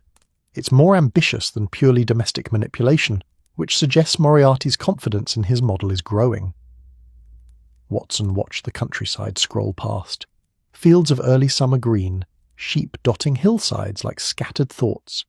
England at its most pastoral, so peaceful it seemed impossible that somewhere within this same civilization, intricate crimes were being orchestrated with mathematical precision. If he's testing international systems, what comes next? Larger disruptions? More countries involved? Likely both. His research program appears to be building complexity systematically, single city, single country, multiple countries, and eventually, I suspect, some intervention that spans the entire European financial network simultaneously. A perfect storm of coordinated disruptions that creates panic rather than mere confusion. Holmes lit his pipe, the familiar ritual of tamping tobacco and striking match, the cherry-sweet smoke adding to the compartment's aromatic complexity. The question is timing. How many more experiments does he need before attempting his ultimate objective? And can we identify the pattern quickly enough to prevent rather than merely respond? They reached Dover by midday, the white cliffs rising from grey water with that dramatic geological insistence that had defended England from invasion for millennia, but meant nothing to crimes conducted via telegraph. The Channel ferry bobbed in the harbour, sturdy and inelegant, designed for function rather than beauty. The crossing was rougher than their previous journey. Summer storms gathering over the channel, waves slapping the ferry's hull with rhythmic aggression that turned Watson's stomach and made even Holmes abandon his papers in favour of standing at the rail, breathing salt air and watching France emerge from the murk. Calais received them with rain, steady and soaking, the kind that settled in for duration rather than passing through quickly. They huddled in the station waiting room while connections were arranged, drinking coffee that tasted of chicory and watching other travellers shake water from coats and complain in French about the weather's betrayal of summer's promise. Holmes used the time to send telegrams to contacts in Brussels, to Mycroft in London, to an inspector in the Vienna police whose acquaintance he'd made during some previous case Watson only vaguely remembered. The train to Brussels departed late afternoon, carrying them northeast through Belgian countryside that looked perpetually waterlogged, fields of flax and wheat bending under rain's weight, farmhouses huddled against the weather as if apologising for their presence. Holmes had secured a private compartment through the judicious application of funds and his general disdain for unwanted company. Here he spread his papers again, studying maps that showed telegraph lines and railway routes crisscrossing Europe like veins and arteries, vital infrastructure carrying the lifeblood of commercial civilization. "Observe," Holmes said, pointing to Brussels on the map. "It's positioned at the crossroads of multiple major routes, Paris to Berlin, Amsterdam to Paris, London to Vienna. A disruption here affects traffic flowing in all directions. It's not the largest financial centre, but it's the most connected in terms of network topology." Moriarty's testing whether disrupting a highly connected node creates cascading effects in surrounding nodes. "And does it?" Watson asked. According to Mycroft's sources, yes. The Brussels incident created minor uncertainties in Amsterdam and Frankfurt trading, even though those cities weren't directly affected. Traders became cautious, questioning whether their own systems might experience similar delays. That caution reduced trading volume, which itself affects market efficiency. So a single disruption in Brussels dampened activity across multiple markets, exactly the kind of leverage point Moriarty's calculations predicted would exist. They arrived in Brussels as evening settled over the city, gas lamps reflecting off wet cobblestones, the grand place's gilded architecture glowing against darkening sky, with baroque extravagance that seemed designed to deny the very possibility of rain. Holmes had arranged accommodation at a modest hotel near the financial district, the kind of establishment that catered to travelling businessmen and asked few questions about guests who kept irregular hours. Their rooms were clean and functional, smelling faintly of lavender and old wood. Watson unpacked while Holmes immediately departed to meet a contact at the Banque de Bruxelles, someone Mycroft had arranged through diplomatic channels, a senior clerk willing to discuss the recent irregularity in exchange for assurances about discretion and a modest payment that Holmes dismissed as the necessary cost of information gathering. Watson used the solitude to bathe and change into fresh clothes, the simple luxury of hot water and clean linen, somehow making the pursuit feel more manageable, more grounded in physical reality rather than abstract mathematical conspiracy. He was reading a local newspaper, his French adequate to general comprehension if not nuance. When Holmes returned near 10 o'clock, his expression thoughtful. "The incident was more sophisticated than it initially reported," Holmes said, declining Watson's offer of brandy in favour of pacing, the small room like a caged predator. The authorization delay wasn't due to telegraph failure, but to a deliberately inserted false routing instruction. Someone with access to the bank's internal communication protocols created a message that appeared legitimate but directed the authorization request through an unnecessary intermediary in Luxembourg before reaching Deutsche Bank. That created the delay, hours spent routing through a third party who, when questioned later, claimed no knowledge of why they'd been included in the transaction chain. "So it wasn't infrastructure failure but deliberate misdirection," Watson summarized. "Precisely, and it demonstrates something important. Moriarty or his agents have penetrated banking communication systems, not through crude theft of passwords, but through understanding the protocols themselves, the logic of how financial institutions communicate. That level of knowledge requires either an insider source or meticulous study of banking procedures across multiple countries." Holmes stopped pacing, stared out the window at Brussels' rainy night. "We're not dealing with a criminal network in the traditional sense, thieves and enforcers and the usual apparatus of organised crime. We're dealing with what amounts to a research institution dedicated to understanding and exploiting systemic vulnerabilities. It's unprecedented, Watson, and it's brilliant in the most dangerous possible way." Sleep came easier that night despite the implications, exhaustion, and the sound of rain on windows creating a cocoon of temporary peace. Watson dreamed of banks and vaults, but they were constructed not of stone and steel, but of paper and promises, and a single match could burn them all to ash, while observers counted the flames mathematically, calculating optimal heat distribution and profit margins on destruction. Morning brought continued rain, and a telegram from Holmes' Vienna contact. There had been another incident, this time involving shipping manifests at the Danube port facilities. Cargo documentation had been altered in transit, creating confusion about which goods belonged to which trading houses, resolved only after several hours of cross-checking physical inventory against bills of lading. The incident seemed minor, quickly corrected, but it matched the pattern. Controlled disruption, information asymmetry, opportunities created for those positioned to exploit advanced knowledge. Vienna next, Holmes declared over breakfast of dark bread and stronger coffee than Watson preferred. We're following his experimental trail, documenting each intervention, building our own model of his research program. Eventually the pattern will reveal his ultimate objective, the culminating application he's building toward. They departed Brussels by midday train, heading southeast through the Ardennes forest, where medieval castles crumbled picturesquely on hilltops, and the rain finally ceased, replaced by watery sunshine that turned the landscape into something from a fairy tale rather than modern Europe conducting its business of industry and finance. The journey to Vienna would consume 2 days with an overnight stop in Munich, the distance too great for direct daylight travel.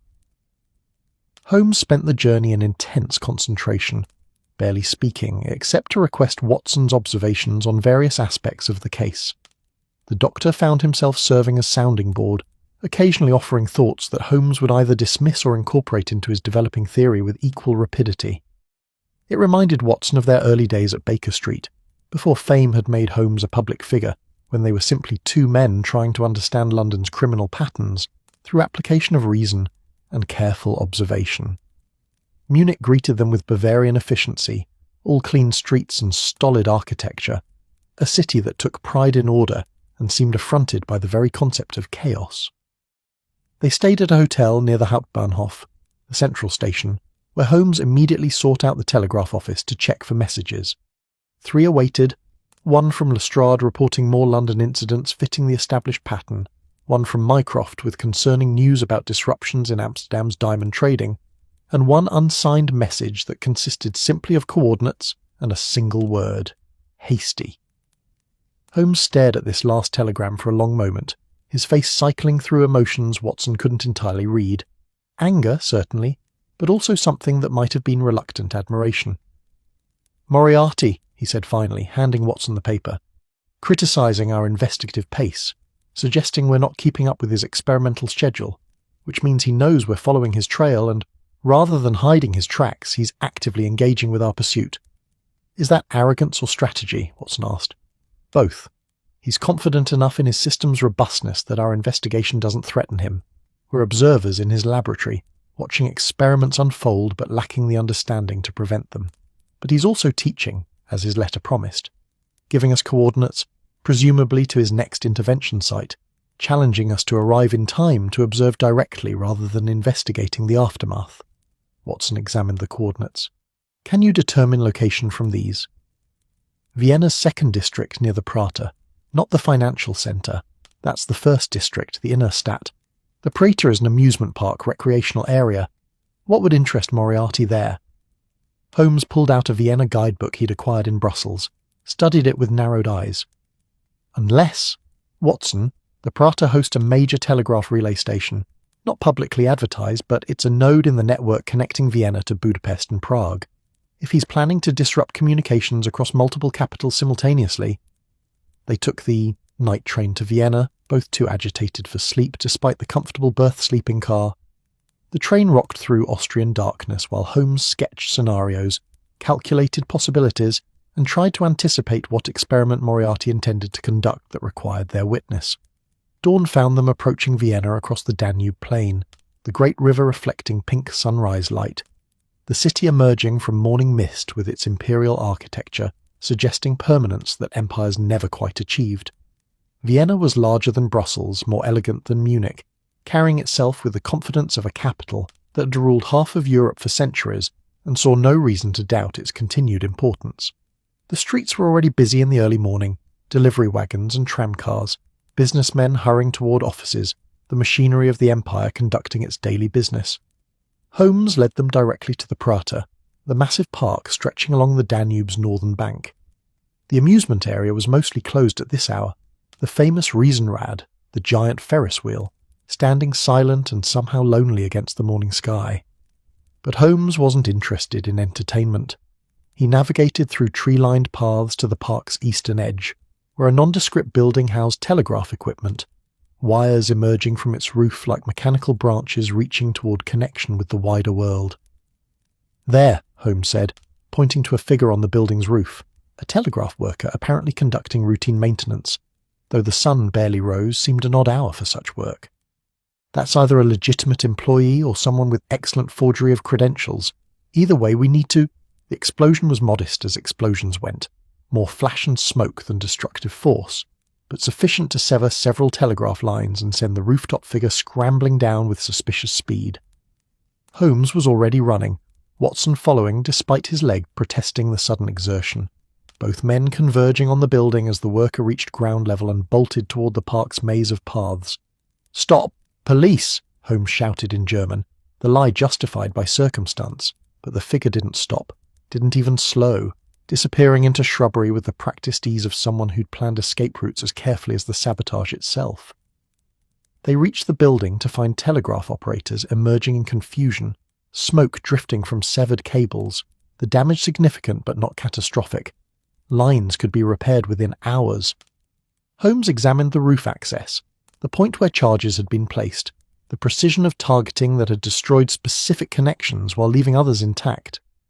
"Deliberate selection," he murmured. He severed communications between Vienna and Budapest, while leaving Prague connections intact. That creates information asymmetry. Traders in Vienna will hear Budapest news with delay while Prague information flows normally. Anyone positioned to know which markets are affected could profit substantially from that asymmetry. "But why invite us to observe?" Watson asked. "Why give us the coordinates if he didn't want to be caught?" "Because being caught isn't the risk, being understood is the objective. He's demonstrating his capability, showing us the precision of his interventions, and he's proving that even when we know where and approximately when, we still can't prevent the action. It's a message, Watson. We're not investigators in this scenario. We're audience to his performance, witnesses to genius applied to systematic exploitation." Vienna police arrived within minutes, summoned by the telegraph company, and Holmes spent the next several hours in bureaucratic conversation, explaining their presence without revealing the full scope of investigation, sharing enough information to be helpful without alarming Austrian authorities about international criminal networks they'd struggle to comprehend. By afternoon they were released, exhausted and frustrated, knowing Moriarty had demonstrated both his reach and their inability to stop him even with advance warning. They returned to their hotel. Holmes had secured rooms at the Hotel Sacher near the Opera House, the kind of establishment where exhausted investigators could at least enjoy excellent coffee and taut while contemplating failure. Watson ordered substantial lunch while Holmes brooded, staring at maps, recalculating probabilities, trying to find the angle they'd missed. "He's accelerating," Holmes said finally, setting down his untouched plate. "Brussels, Vienna, and according to Mycroft's telegrams, 2 more incidents today, 1 in Amsterdam, 1 in Frankfurt. 5 interventions in 4 days across 4 different cities. The experimental phase is concluding, Watson. He's gathered sufficient data. Whatever comes next, whatever his ultimate application of this research, it's imminent." "Then we need to determine the target," Watson said practically. "If we can't prevent individual experiments, we prevent the main event. Where would cause maximum disruption? What represents the ultimate test of his system?" Holmes pulled out a financial newspaper, pointing to an article Watson had overlooked. "In 3 days there's a major bond auction in Paris, French government debt being sold to international buyers, predominantly German and British banks. It represents the single largest financial transaction scheduled for this month, possibly this quarter. If someone could disrupt that auction, create uncertainty about the bond's value, manipulate the bidding process, control information flow between the various parties involved, the potential for profit would be extraordinary, and the systemic impact of a failed French bond auction would ripple across all of Europe, potentially triggering exactly the kind of financial instability Moriarty's model suggests he's interested in creating. Paris, Watson said. We need to get to Paris. We need to get to Paris, Holmes agreed. And we need to do so while Moriarty believes we're still in Vienna investigating his latest demonstration. Watson, pack quickly. We'll take the evening train through Munich and be in Paris by tomorrow night. And this time, we won't be an audience to his performance. We'll disrupt it, force him to adapt to the uncertainty of our creation, and turn his own methods against him. They departed Vienna as sunset painted the city gold, the Danube reflecting fire, the imperial architecture holding on to day's light as if reluctant to surrender to night. The train carried them west through Austria into Germany, Holmes spending the journey finalising plans, sending carefully worded telegrams to French authorities, and to Mycroft requesting assistance in Paris. Watson watched his friend work and felt cautiously hopeful. They'd been reactive throughout this pursuit, always a step behind Moriarty's calculations. But now they had a target and timeline, the advantage of knowing where the game would climax, even if they didn't yet know exactly how. For the first time since Reichenbach, they were moving toward confrontation, rather than merely responding to the aftermath. The train rocked through the night, carrying them toward Paris and whatever conclusion awaited. Outside, Europe slept under stars that cared nothing for human commerce, for mathematical genius applied to crime, for the invisible war being waged in telegraph wires and banking protocols, and the elegant, terrible calculations that described civilization as if it were merely another system to be understood and exploited. 3 days until the bond auction. 3 days to understand Moriarty's plan and prevent it. 3 days to prove that human ingenuity applied to good could match human brilliance corrupted to evil. The game was reaching its climax, and they were finally ahead of the inevitable rather than behind it. Paris received them with characteristic Parisian ambivalence, neither welcoming nor hostile, simply indifferent in the way that only truly cosmopolitan cities can manage, where 2 Englishmen arriving on the morning train were neither novelty nor concern, but merely additional threads in the vast tapestry of humanity that wove itself daily through boulevards and arrondissements. The Gare de l'Est exhaled them into morning light that had that peculiar golden quality unique to Paris, as if the city had negotiated special terms with the sun regarding illumination of its architecture. Watson breathed in coffee and bread from nearby cafes, the faint underlying scent of the Seine that permeated the city like a signature, and beneath it all that indefinable Parisian smell, a mixture of perfume and horse manure and coal smoke and flowers from window boxes, civilization compressed into olfactory complexity. Holmes moved through the crowd with purpose, navigating toward the cab stand with the certainty of someone who knew Paris as well as London, his time in France during the Reichenbach aftermath having apparently included thorough geographic familiarization.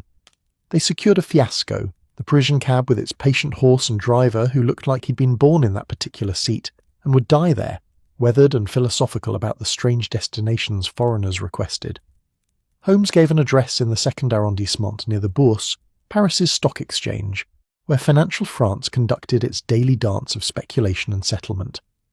The hotel was modest, deliberately so, Holmes explaining that visibility to Moriarty's network meant choosing establishments where English businessmen commonly stayed, blending into the background of commercial travellers rather than standing out through either luxury or poverty.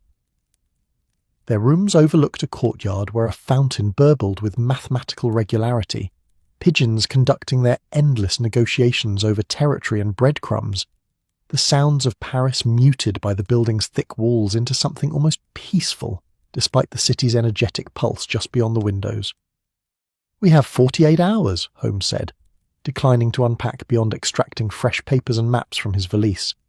"The bond auction is scheduled for Thursday morning, 10 o'clock at the Ministry of Finance. Mycroft arranged access for us as observers. The French government is cautiously interested in British concerns about potential disruption, though I've been deliberately vague about specifics. We can't simply announce that a supposedly dead criminal mastermind plans to sabotage their bond sale.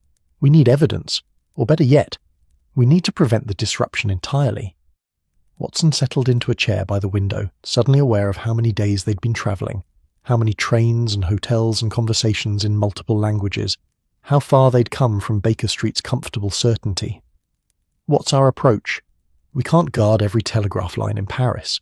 We can't monitor every person with access to financial communications. How do we identify Moriarty's specific plan from among infinite possibilities?"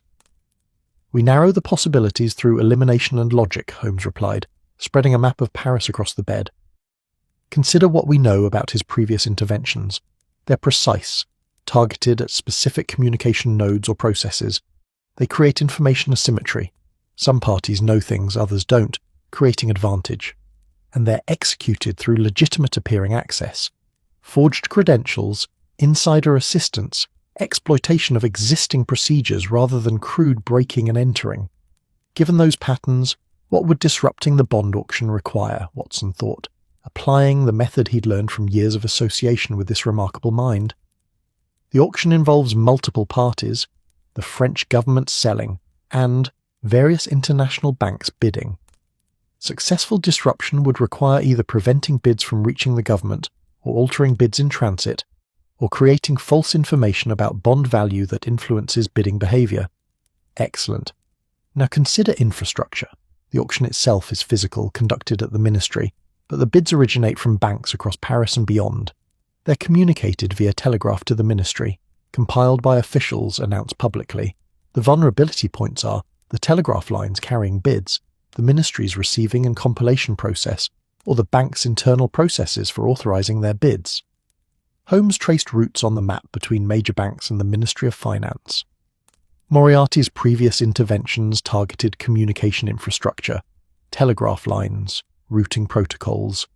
The logical target here would be either the main telegraph exchange that handles ministry communications, or the dedicated lines running from major banks to the government.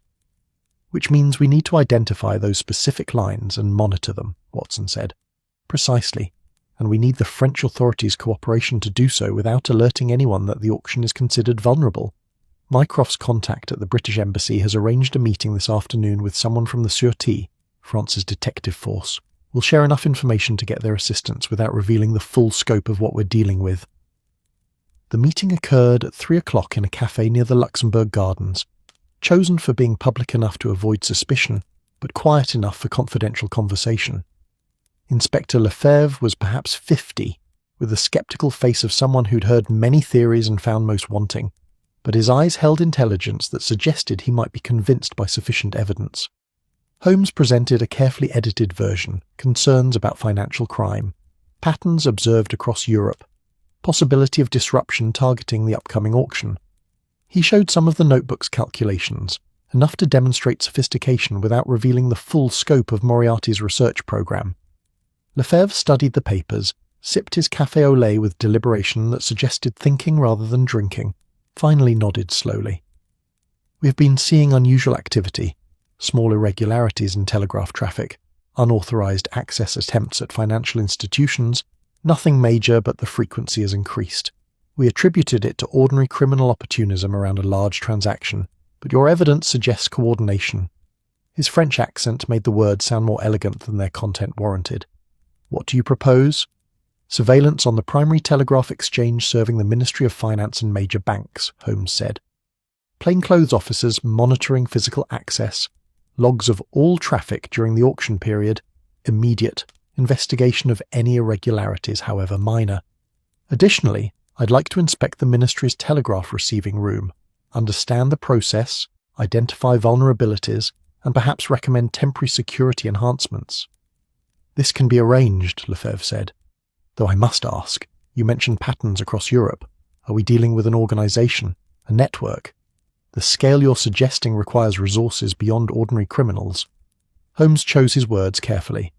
We're dealing with someone of extraordinary intellectual capability who has apparently spent considerable time studying financial infrastructure's vulnerabilities. Whether they work alone or through confederates, I cannot say definitively, but the threat is genuine, Inspector, and the timing is critical. If we're correct, the disruption will occur during the auction itself. Maximum impact, maximum confusion, maximum opportunity for profit. Lefebvre agreed to provide the requested support, departing with copies of some of Holmes's documentation and a promise to arrange the ministry inspection for the following morning. Watson and Holmes remained at the café ordering dinner, boeuf bourguignon and bread that managed to be both crusty and tender through some alchemy only French bakers understood, while watching Paris transform from business day to evening leisure, the streets filling with couples and families, the gas lamps beginning their nightly vigil against darkness. "Do you think the French will be sufficient?" Watson asked quietly. "The French will provide resources and authority," Holmes replied. "Whether that's sufficient depends on whether we've correctly identified Moriarty's approach. He's proven capable of adapting to surveillance, of working through legitimate channels that make detection nearly impossible. We're not trying to catch thieves breaking in. We're trying to identify anomalies in systems that are designed to appear normal even when compromised." They returned to their hotel as evening deepened into night, Paris taking on that magical quality it possessed after dark when architecture became silhouette against glowing sky, when the Seine reflected lights like scattered diamonds, when the city transformed from commercial centre into something approaching art. Watson stood at the window smoking a final cigarette before bed, watching the fountain in the courtyard catch moonlight, thinking about telegraph wires and financial infrastructure, and a genius who'd survived death through mathematical calculation. Sleep came with difficulty despite exhaustion, his mind refusing to settle, running through scenarios and possibilities. In the next room, he could hear Holmes pacing, the familiar rhythm of restless thinking, of a mind that couldn't release a problem until solution emerged, or exhaustion forced temporary surrender. Somewhere past midnight, the pacing ceased, suggesting either Holmes had found an answer or had finally succumbed to biological necessity for rest. Morning brought grey skies, threatening rain, and a telegram from Lestrade, another London incident, this time affecting currency exchange rates through what appeared to be a false rumour about Bank of England policy changes. The pattern continued, the experiments ongoing even as the main event approached. It suggested Moriarty was either supremely confident or working with a larger organisation than Holmes had estimated. One man couldn't orchestrate actions simultaneously across multiple cities without considerable infrastructure. They met Lefebvre at the Ministry of Finance at 9 o'clock, the building representing French bureaucratic architecture at its most imposing, all columns and marble and that particular gravity that government buildings projected to remind citizens of the state's permanence and power. Inside, the telegraph receiving room was surprisingly modest, a long chamber with perhaps a dozen telegraph stations, each operated by a clerk who transcribed incoming messages onto forms that were then carried by runners to various offices for processing. Holmes spent an hour examining the room's layout, the security procedures, and the message handling protocols. He interviewed the chief telegraph officer about authentication systems, how they verified that messages came from legitimate sources, what safeguards existed against forgery or alteration. The officer was cooperative but clearly puzzled about why British detectives were so interested in routine government communications. "The system is secure," the officer insisted in careful English. "Each bank has unique identification codes.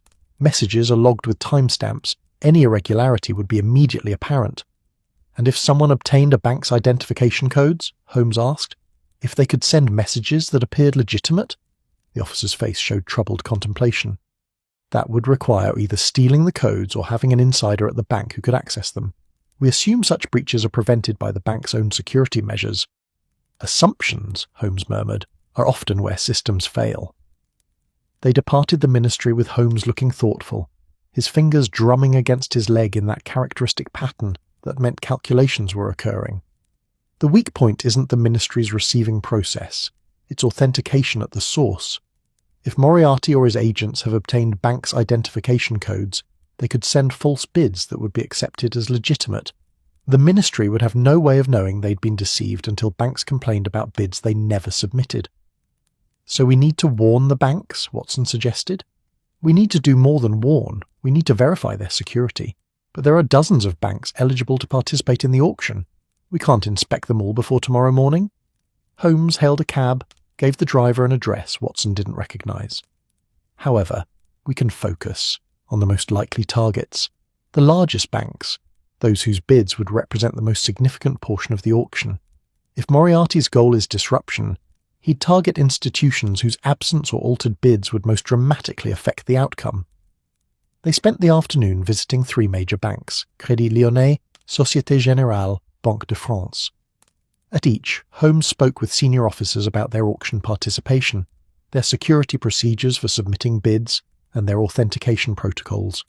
At each, he requested they verify their identification codes had not been compromised, that their telegraph operators could be trusted, that their internal processes had not been infiltrated. The bankers range from cooperative to dismissive, with most leaning toward the latter. British detectives suggesting their security was vulnerable was apparently insulting to French institutional pride.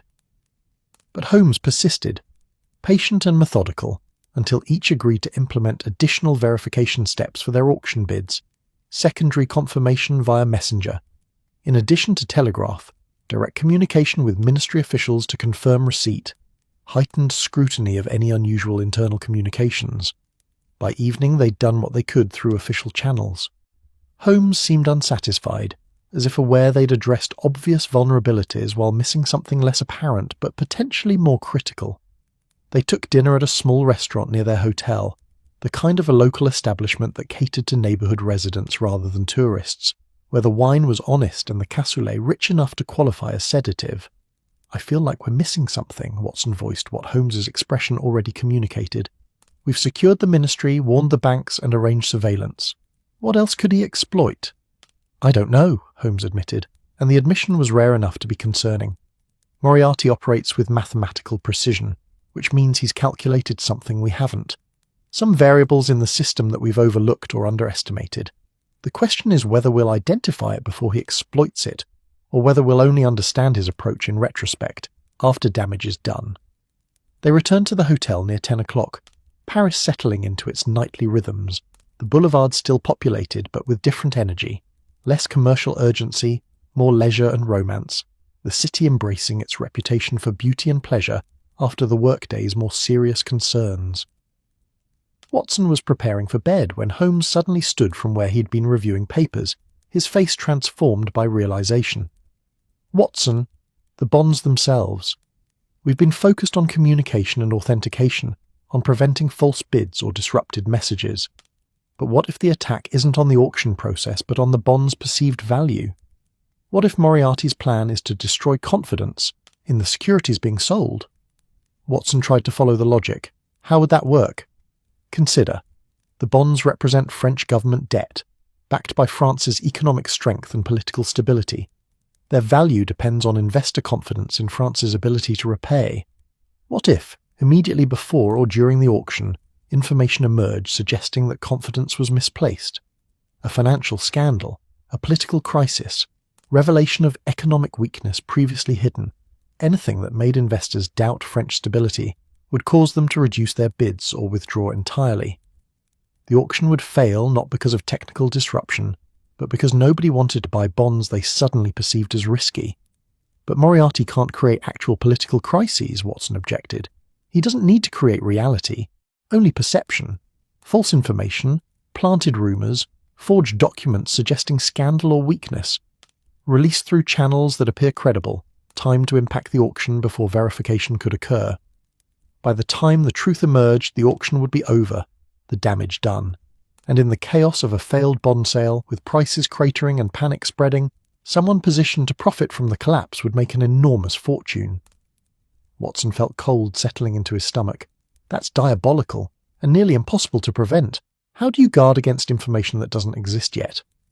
"You identify the likely channels for such information and monitor them obsessively. Financial newspapers, telegraph services, networks where market intelligence is shared, and you prepare to counter false information immediately with truth if possible." Holmes was already drafting telegrams, his handwriting fast and angular. "I need Mycroft's help. He has contacts in the French government and media. We need people positioned to respond immediately to any suspicious information released tomorrow. Financial journalists who can be trusted to verify before publishing, government officials prepared to issue denials if needed, market participants warned to be skeptical of last-minute revelations." The telegrams were sent via the hotel's night service, marked urgent. Holmes then composed messages to Lefebvre, to the British Embassy, to the banks they'd visited, warning about potential information attacks, requesting heightened vigilance regarding rumours or documents that might appear tomorrow morning. By midnight they'd done what they could, creating a defensive network to counter an attack whose precise form remained uncertain, but whose general shape had become visible through Holmes's analytical insight. Watson finally slept near 1 o'clock, exhausted beyond the point where anxiety could sustain wakefulness. His last conscious thought was wondering whether they'd anticipated correctly, whether Holmes's leap of logic had identified Moriarty's actual plan, or merely one possible plan among many, whether tomorrow would bring victory or merely another demonstration of how difficult it was to combat genius that had no moral constraints on its application.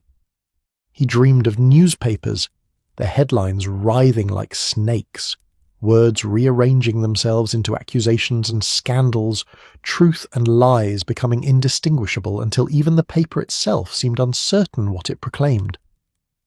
And somewhere behind the printing presses, a figure laughed, not cruelly but with genuine amusement, enjoying the chaos of information warfare the way a composer might enjoy a particularly complex fugue. Morning arrived too quickly, grey and damp, Paris waking to weather that matched the tension Watson felt coiling in his chest. Holmes was already dressed, reviewing final preparations, his face showing the intensity that preceded significant confrontations. They breakfast quickly, coffee and croissants consumed mechanically as fuel rather than pleasure, before departing for the ministry where the auction would commence at 10 o'clock. Lefebvre met them at the entrance, his expression grim. "We've had an interesting development. At 7 this morning, several newspapers received documents purporting to show that French military expenditures in the colonies have been significantly higher than reported to Parliament. The documents appear official, complete with genuine ministerial seals and signatures. They suggest the government has been concealing the true cost of imperial adventures, which would impact France's actual debt burden, and therefore the value of bonds being sold today." "Let me see them," Holmes demanded, and Lefebvre handed over copies. Holmes studied them with fierce concentration, examining paper quality, ink consistency, the subtleties of typography and layout. After perhaps 5 minutes, he pointed to several details. Forgeries. Excellent forgeries, but forgeries nonetheless. The seals are slightly off. Wrong colour mixture in the wax, suggesting they were cast from moulds rather than applied with genuine stamps. The signatures are traced rather than naturally written. See how the pen pressure is uniform, lacking the variations of authentic handwriting, and the paper, while good quality, is modern manufacture. These leaked documents, allegedly from 3 years ago, are written on paper produced within the last 6 months. "Can you prove that to the newspapers?" Lefebvre asked urgently. "They're preparing to publish, and once the information is public, true or false, it will affect the auction." "I can prove it to anyone willing to examine the evidence," Holmes said. "Get me to the newspaper offices immediately. We have—" He checked his watch. 90 minutes before the auction begins. Time enough, barely, to prevent publication if we move quickly. What followed was a frantic morning of cab rides between newspaper offices, Holmes presenting his analysis of the forgeries to sceptical editors, using every ounce of his considerable persuasive ability combined with Lefebvre's official authority to convince them to delay publication pending verification. Some were cooperative, recognizing the potential for being used to spread false information. Others resisted, seeing a major story slipping away, requiring threats of government action before reluctantly agreeing to wait. By 9:30 they'd visited 5 major publications, secured commitments from 4 to delay, and were racing back to the ministry where the auction was due to begin. The 5th newspaper, a smaller but still influential financial journal, had refused all persuasion, determined to publish what they believed was a legitimate scoop, regardless of Holmes's warnings about forgery.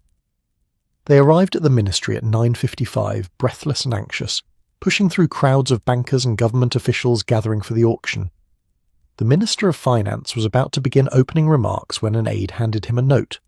Clearly the problematic publication, just hitting the streets, already causing whispers among the assembled bidders. The minister read, his face darkening, then looked up to find Lefebvre and Holmes pushing forward through the crowd. What followed was a rapid, tense conversation, Holmes explaining the forgeries, Lefebvre vouching for the British detective's credibility, the minister weighing whether to delay the auction or proceed despite the cloud of scandal now hovering over the proceedings. "If we delay," the minister said in English for Holmes' benefit, "the delay itself will fuel speculation. Markets hate uncertainty more than bad news. We proceed, but I will make a statement addressing these allegations directly, presenting Mr. Holmes's evidence of forgery and prosecuting whoever created these documents to the fullest extent of French law." The auction began 15 minutes late. The minister's opening remarks transformed into a defense of French financial integrity, a presentation of evidence regarding the forged documents, and a firm assertion that the bonds being sold were backed by the full faith and creditworthiness of the French Republic. Holmes stood at the side of the room watching the assembled bankers, trying to read their reactions to determine if Moriarty's information attack had been successfully countered or merely blunted. The bidding proceeded cautiously, but proceeded nonetheless.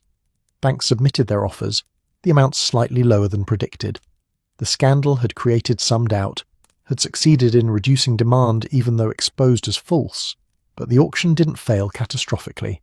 France would sell its bonds, though at slightly worse terms than hoped, and the European financial system would continue functioning without the panic Moriarty had apparently intended to create. By noon it was over, the bonds sold, the bankers departing, the ministry returning to its normal bureaucratic rhythms. Holmes stood in the now empty auction chamber, his face unreadable. "We won," Watson said quietly. "We prevented his plan, saved the auction, and protected the financial system." "We mitigated his plan," Holmes corrected. "We didn't prevent it entirely. The forged documents still influence bidding and still cost France millions in additional interest they'll pay over the bond's lifetime. Moriarty achieved partial success despite our intervention. And more troubling," he turned to Watson, his grey eyes troubled. "Where is he? All this work, this elaborate scheme, and no appearance, no direct confrontation. He's remained invisible, untouchable, operating through intermediaries and mechanisms that leave no trail to him personally." As if summoned by being mentioned, a messenger arrived carrying an envelope addressed to Mr. Sherlock Holmes, consulting detective, currently preventing poorly considered bond auctions. Inside was a single page, the handwriting immediately recognizable. "My dear Holmes, satisfactory, though not exceptional. You identified the information attack vector, perhaps 72 hours later than optimal, but sufficient to minimize damage. The French will recover, markets will stabilize, and you'll claim victory. Permit me to disagree with that assessment. What you prevented was one application of principles I've spent months perfecting. What you didn't prevent was my successful demonstration that these principles work. Every experiment I conducted, London, Brussels, Vienna, Paris, provided data confirming my model's accuracy. I now understand European financial infrastructure's vulnerabilities with precision that makes future exploitation trivial. The bond auction was never the ultimate objective, merely the most ambitious test case. You passed your test as well, proving capable of recognizing information warfare tactics, if not preventing them entirely. This makes you a worthy opponent for what comes next, though I suspect you're not yet ready to understand what next entails. I have no intention of confronting you directly in Paris. That would serve no purpose beyond satisfying your desire for dramatic confrontation. Instead, I'm returning to the shadows, to continue the work that your intervention has made only marginally more difficult. You've taught me where my model required refinement. Consider it a debt I acknowledge if not repay. We will meet again, Holmes, not here, not now, but when and where I choose, under circumstances calculated to maximum advantage. Until then, enjoy your partial victory. I'm told they taste almost like real ones, if one doesn't examine them too closely. Your devoted adversary, MPS. The coordinates are 48.866 2.3 farmed 20. My current location while you read this. By the time you arrive, I'll be gone, naturally. But the gesture seemed sporting. Holmes crumpled the letter, his face showing emotions Watson rarely witnessed. Frustration, certainly, but also something approaching despair. He was here, in Paris, watching us scramble to prevent his scheme, observing our methods, learning from our responses, and now he's vanished again, leaving only mockery and the promise of future confrontation. Watson placed a hand on his friend's shoulder. "We saved the auction. We prevented financial chaos. That's not nothing, Holmes." "No," Holmes agreed quietly. "It's not nothing, but neither is it enough. Moriarty remains free, his network intact, his research complete. We've won a battle while he's positioned to win the war, and that, Watson, should terrify anyone who understands what it means." They stood in the empty chamber, surrounded by the trappings of French governmental power, knowing that real power, the power of information, of mathematical precision applied to exploitation, existed somewhere beyond these walls, in the mind of a man who'd survived death and emerged more dangerous for the experience. The game continued, and they'd just learned how far behind they truly were.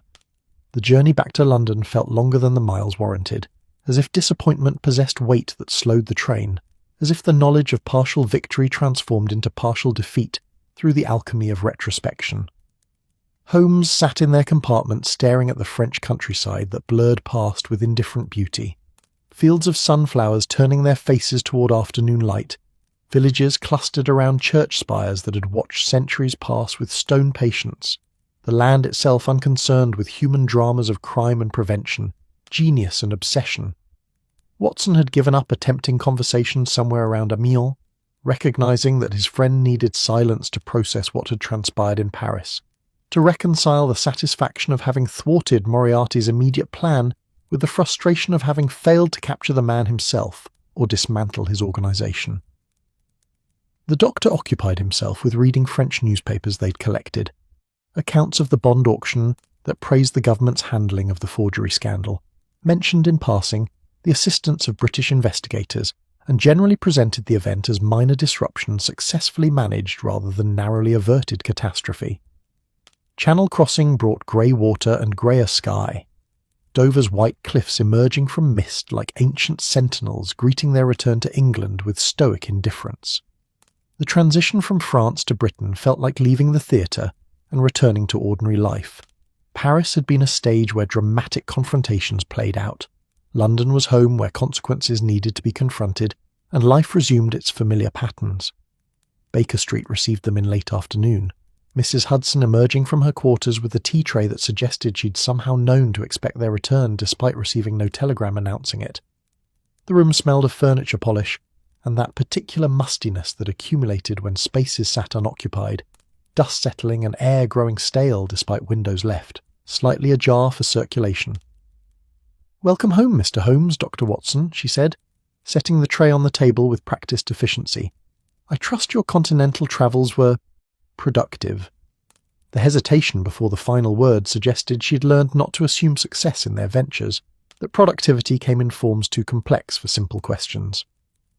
"Educational, Mrs. Hudson," Holmes replied, accepting tea with a tired nod of thanks, though whether the education will prove useful remains to be seen. She departed with the discretion that made her an ideal landlady for consulting detectives, whose work often involved confidential matters and irregular hours. Watson poured tea for both of them, added the sugar and lemon Holmes preferred, and settled into his chair with the relief of being home after weeks of travel, multiple countries, countless trains and hotels and conversations in languages that weren't quite native even when understood. "What now?" Watson asked after they'd both consumed half their cups in comfortable silence. "Do we wait for Moriarty's next move? Continue investigating his network? Admit that chasing shadows across Europe is perhaps futile when the shadow has no intention of being caught?" Holmes set down his cup with deliberation that suggested the question deserved careful response. "We do what we've always done, Watson. We continue the work. Moriarty remains active, his organization intact, his research complete. That makes him the most dangerous criminal in Europe, regardless of whether we can currently touch him. We document patterns, we investigate incidents, we build evidence systematically until the opportunity for decisive action presents itself." "That could take years," Watson observed. "It could," Holmes agreed, "or it could take days. Moriarty's weakness, if he possesses one, is his need to apply his genius, to execute schemes that demonstrate his superiority. He won't remain invisible indefinitely. Eventually he'll attempt something ambitious enough that it creates vulnerabilities we can exploit. When that moment arrives, we must be prepared to act decisively." A knock interrupted further discussion. Lestrade entered, looking simultaneously relieved and troubled, carrying a folder Watson recognized as containing case files. "Mr. Holmes, Dr. Watson, thank God you're back. I received your telegrams from Paris. Understand you had some success with this Moriarty business, but we've had developments here in London that might interest you." Holmes gestured for him to sit, poured tea without asking if the inspector wanted it. Years of acquaintance having established that Lestrade always accepted tea at Baker Street, finding something comforting in the ritual after dealing with London's criminal chaos. What developments? The incidents we'd been tracking, the art thefts, financial irregularities, communication disruptions. They've stopped. completely ceased as of 3 days ago, right around when you were in Paris. It's like someone threw a switch and turned off criminal activity across the city. Well, not all criminal activity, obviously, but the coordinated, sophisticated stuff we'd been attributing to your professor's network. Holmes leaned forward, interest sharpening his features. Nothing? No attempts? No minor incidents? Complete silence? Complete silence. My first thought was they'd gone to ground, waiting for scrutiny to relax. But it's been 72 hours. In my experience, criminal organizations don't just stop operating unless something's forced them to. Leader arrested, major setback, internal conflict, something disrupts the pattern. Or, Holmes said slowly, the research program concluded. Moriarty's letter in Paris suggested he'd completed his experiments, gathered sufficient data. Perhaps the London incidents were never about profit, but about testing hypotheses.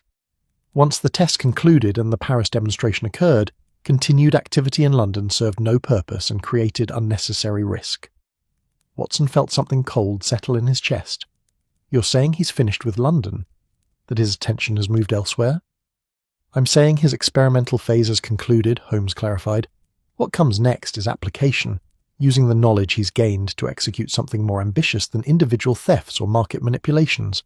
Something that justifies months of preparation and the considerable risk of drawing attention from law enforcement across multiple countries. Lestrade looked between them, confusion evident on his weathered face. I feel like I'm hearing half a conversation. What exactly is this Moriarty planning? What's the ultimate objective that required all this preparation? Holmes stood, moving to the window where evening light painted Baker Street in amber tones, lamplighters beginning their rounds with a punctuality that made London's streets navigable after dark. Inspector, if I knew that with certainty, we'd be preventing it rather than speculating about it. What I can tell you is that James Moriarty, formerly Professor of Mathematics, currently architect of criminal enterprise on an unprecedented scale, has spent months studying European financial and communication systems. He's identified vulnerabilities, tested intervention methods, confirmed that he can manipulate information flow and market behavior with mathematical precision. Whatever he plans to do with that capability will likely be spectacular, profitable, and potentially destabilizing to systems that millions of people depend upon for their economic security. That's, Lestrade searched for words, that's terrifying. And you're saying we can't prevent it because we don't know what it is? Not yet, Holmes said, but Moriarty's methodology requires communication, coordination, and timing. When he moves, and he will move, his psychology demands application of his genius. There will be signals, telegraph traffic, financial transactions, movements of key personnel.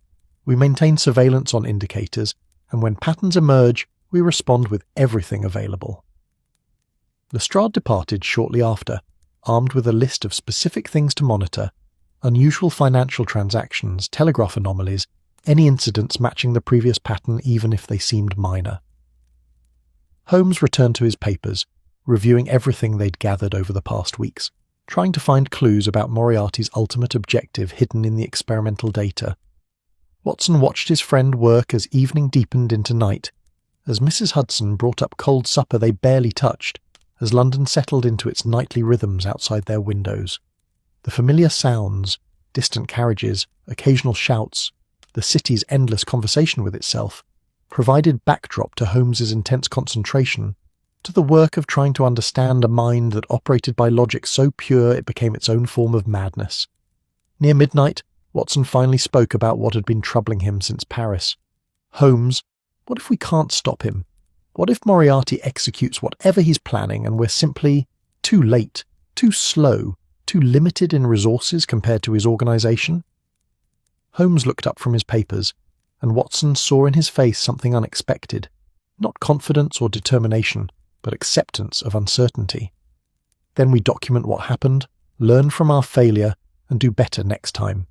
Watson, I'm not infallible. I've been wrong before, missed crucial details, and arrived at conclusions that proved incorrect.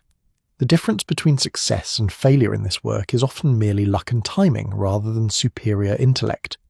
What we can do is remain persistent, keep working on the problem, and refuse to surrender to the complexity of what we're facing. That's not particularly reassuring, Watson observed. No, Holmes agreed with something approaching a smile. But it's honest. and honestly, my dear friend, is what you deserve after following me into this rather quixotic pursuit across half of Europe. Moriarty may be the Napoleon of crime, as I've called him before, but even Napoleon was eventually defeated, not through a single brilliant stroke, but through a persistent coalition of adversaries who refused to accept his supremacy. We are building our coalition, Lestrade here in London, Lefebvre in Paris, contacts in Vienna and Brussels and Berlin. Each represents resources, authority, another set of eyes watching for patterns. When Moriarty moves, when he executes whatever grand scheme he's contemplated, he'll be facing not just us, but a network of dedicated professionals across Europe. Watson found that genuinely reassuring. Not false confidence, but recognition that they weren't alone in this fight, that institutions existed precisely to counter threats like Moriarty, even if those institutions didn't fully comprehend what they faced. So we wait, watch, and prepare? We wait, watch, and prepare, Holmes confirmed, and we live our lives, take other cases, refuse to let obsession with one adversary prevent us from doing the work we're meant to do. Moriarty would like nothing better than to occupy all my attention, to make me so focused on him that I neglect everything else. I won't give him that satisfaction. The following days settled into a routine that felt almost disappointing after the intensity of continental pursuit. Cases arrived via the Morning Post. A blackmail matter, a missing person, several thefts that proved unrelated to Moriarty's network, and were solved through ordinary detective work. Holmes approached each with his characteristic blend of brilliance and practicality, and Watson found himself grateful for problems that had definite solutions, for mysteries that could be resolved without chasing genius across multiple countries. Mrs. Hudson remarked that it was nice to have them home consistently, to have regular meal times and reasonable sleeping hours.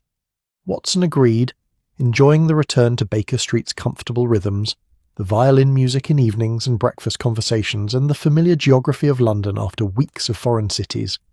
But underneath the routine, awareness persisted, of Moriarty somewhere in the shadows, of plans continuing to develop, of the inevitable confrontation that would come when he finally deployed whatever he'd been building toward. It was like living under distant storm clouds, knowing rain would eventually fall but unable to predict exactly when or how severe the downpour would be. 3 weeks after returning from Paris, Watson woke to find Holmes already dressed and standing at the window, watching dawn paint the street in rose and gold, his expression thoughtful, but no longer troubled.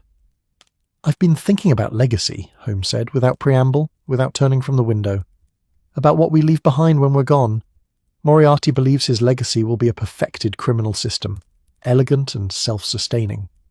But systems require maintenance, human loyalty, continued brilliance to adapt to changing conditions. Without him, and he is mortal, Watson, despite surviving Reichenbach, his network will eventually collapse into ordinary criminality, chaos rather than architecture." "And our legacy?" Watson asked. "Truth persistently pursued, problems methodically solved, small victories that accumulate into something larger than their individual components. We won't change human nature, won't eliminate crime or prevent all injustice, but we can solve what's solvable, help who's helpable, maintain civilization's defenses against those who would exploit its vulnerabilities. That's perhaps modest compared to Moriarty's grandiose ambitions, but it's real and sustainable and actually matters to people whose lives we touch." Watson joined him at the window, watching London wake to another day of commerce and crisis, beauty and banality, the endless human drama playing out in streets that had witnessed centuries of similar mornings. "That's a good legacy," he said simply. "It is," Holmes agreed, "and it's one we'll continue building, one case at a time, one prevented crime at a time for however long we're able. Moriarty has his mathematics and his networks. We have truth and persistence, and the support of decent people who believe justice matters. In the long game, Watson, I'll take our advantages over him." Baker Street stirred to morning life. Mrs. Hudson's footsteps downstairs, the street filled with delivery wagons and early workers, pigeons claiming their territorial rights on windowsills and rooftops. The city continued its ancient rhythm, and within it, two men continued their work of understanding darkness in service of light, of opposing genius corrupted through genius applied to good. The shadow remained, would always remain in some form, crime being eternal as long as humans possessed both intelligence and moral flexibility. But shadows required light to exist, and Holmes and Watson would continue providing that light, patient and persistent, for as long as strength and will endured. The game would continue, but they were in it for duration, not just dramatic confrontations. And that, perhaps, was ultimately how such games were won, through refusal to surrender, through commitment to work even when victory seemed distant, through faith that persistence mattered even when genius opposed it. London woke fully now, and they turned from the window to begin another day of that work, that persistence, that faith in truth's ultimate power over even the most elegant mathematical evil. The story continued, as stories do, pages turning toward futures unknown, but approached with courage born of experience, friendship tested through adversity, and quiet confidence that morning always followed night, no matter how dark the shadows grew before dawn arrived. That's our story tonight. Perhaps you're drifting beneath the peaceful skies of Cairo, the soft ocean breeze of Auckland, the warm evening glow of Madrid, or the quiet riverside calm of Hanoi. If this tale brought you comfort, like the episode and subscribe for more nights filled with gentle serenity. Let the silence wrap around you. Let your thoughts float lightly. Let your dreams open like soft lanterns in the dark. Sleep peacefully now, wherever you are in this wide and wondrous world.